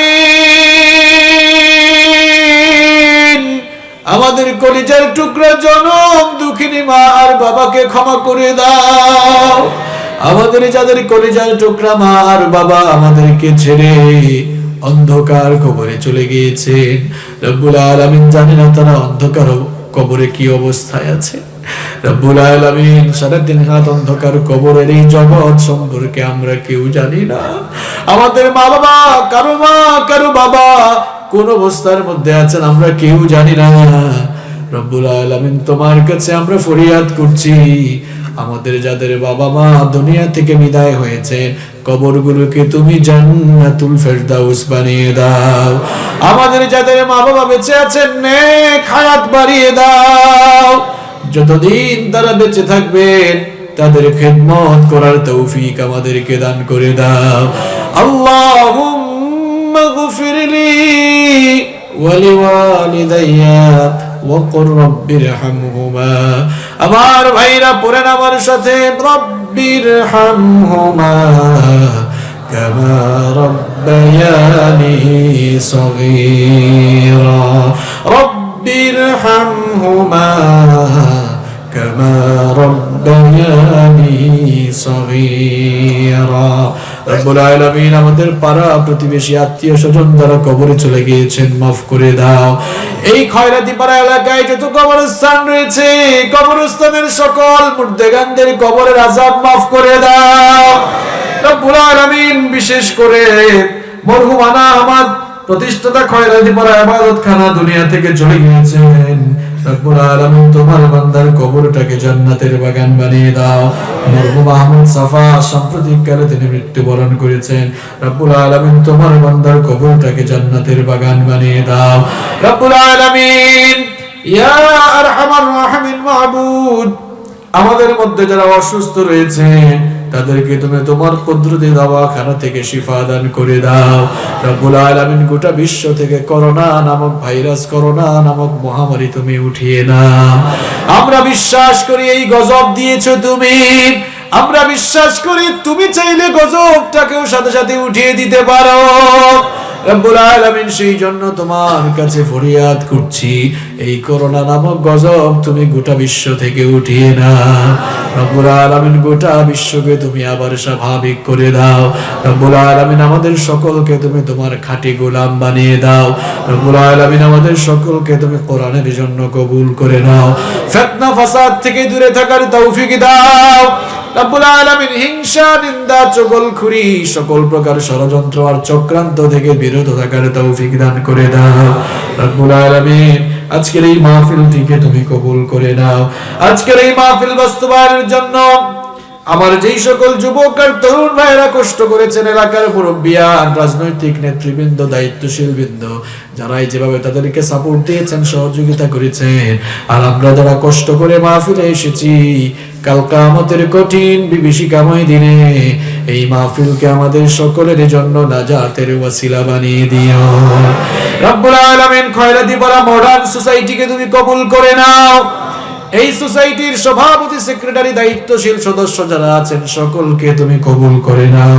রব্বুল আলামিন মাহফিলের উদ্বোধক মাওলানা জানে আলম সাহেবকে কবুল করে নাও। মাহফিলের প্রধান অতিথি অত্র ইউনিয়নের সুনামধন্য চেয়ারম্যান একেএম সারওয়ার হোসেন স্বপন, তোমার বান্দা অসুস্থ, আসতে পারেন নাই, রব্বুল আলামিন তাকে তুমি শিফা দান করে দাও। রব্বুল আলামিন মাহফিলের সভাপতি মাওলানা শেখ হুসাইন মোহাম্মদ শাহজাহান ইসলামাবাদীকে তুমি কবুল করে নাও। তোমার বান্দার নেক হায়াত বাড়িয়ে দাও। মাহফিলের বিশেষ অতিথি মোহাম্মদ আনোয়ার নাজিম, আব্দুল মান্নান চৌধুরী, মাওলানা এজাহারুল ইসলাম সহ যারাই আজকে অতিথি হিসাবে উপস্থিত, সকলের জীবনের গুনাহগুলো তুমি মাফ করে দাও। সকলকে তুমি ইসলামের জন্য কবুল করে নাও। রব্বুল আলামিন মাহফিলে আজকে বক্তব্য রেখেছেন, আলোচনা করেছেন মাওলানা হাফেজ মোহাম্মদ শফিউল আলম, মাওলানা মোহাম্মদ আব্দুর রহিম সাহেব সহ মাহফিলে যে সকল উলামাগণ কথা বলেছেন, রব্বুল আলামিন সকলের তুমি নেক হায়াত বাড়িয়ে দাও। রব্বুল আলামিন সকলের ইলমি আর আমলগত যোগ্যতা আরো বাড়িয়ে দাও। রব্বুল আলামিন আমাদের যত প্রবাসী ভাই বোনরা রয়েছেন, প্রবাসে তারা অনেক কষ্ট করেন, রব্বুল আলামিন প্রবাসী ভাই বোনদেরকে তোমার কুদরতি চাদরে দিয়ে তুমি হেফাজত করো। রব্বুল আলামিন ইয়া আরহামার রাহিমিন মাহবুব। আমরা সবাই বাইতুল্লাহ বাইতুল্লাহ, মদিনা মদিনা বলে পাগল হয়ে গেলাম, কিন্তু অনেকে এখনো আমরা যেতে পারলাম না। রব্বুল আলামিন তোমার কাছে ফরিয়াদ করছি, মৃত্যুর পূর্বে অন্তত একটি বারের জন্য হলেও তোমার ঘর বাইতুল্লাহ আর তোমার হাবিবের মাকবারা, তোমার হাবিবের রওজা শরীফ জিয়ারত আমাদেরকে নসিব করে দিও। আমরা যারা গিয়ে এসেছি আমাদেরকে বারবার যাওয়ার সুযোগ আর তৌফিক করে দিও রব্বুল আলামিন। আমাদের মা বোনরা হয়তো আমাদের সাথে হাত তুলেছেন, আমার মা বোনদের গুনাহগুলো মাফ করে দাও, আমার মা বোনদেরকে নামাজি বানিয়ে দাও, আমার মা বোনদেরকে পর্দায় থাকার তৌফিক দান করে দাও, আমার নিঃসন্তান মা বোনদেরকে সন্তান নামক নেয়ামত দিয়ে ধন্য করে দাও। যত ছাত্র ভাইরা মাহফিলে এসেছেন তাদের মেধাকে আরো প্রখর করে দাও রব্বুল আলামিন। ব্যবসায়ী ভাইরা যারা মাহফিলে এসেছেন ব্যবসা বাণিজ্যের মধ্যে বারাকা ঢেলে দাও রব্বুল আলামিন। আমাদের সকলকে তুমি কবুল করে নাও রব্বুল আলামিন। শেষ ফরিয়াদ তোমার কাছে গো আল্লাহ, পৃথিবীতে কেউ আমরা চিরদিন থাকবো না, সবাই আমরা দুনিয়া থেকে চলে যাব। আমরা তো গুনাহগার মানুষ, আমাদের গুনাহের কারণে গাড়ির নিচে চাপা দিয়ে কঠিন কঠিন রোগ দিয়ে পায়খানা প্রস্রাবে বিছানায় ঘোরাঘুরি করে এমন দিল্লতি আর বেইজ্জতির মউত আমাদেরকে দিও না রব্বুল আলামিন। আমাদের সকলকে ইজ্জতের হায়াত আর ইজ্জতের মউত নসিব করে দিও।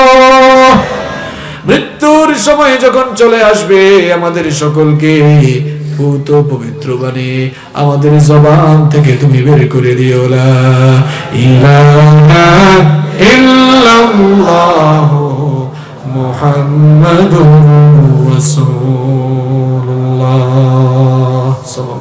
আসসালামু আলাইকুম ওয়া রাহমাতুল্লাহ।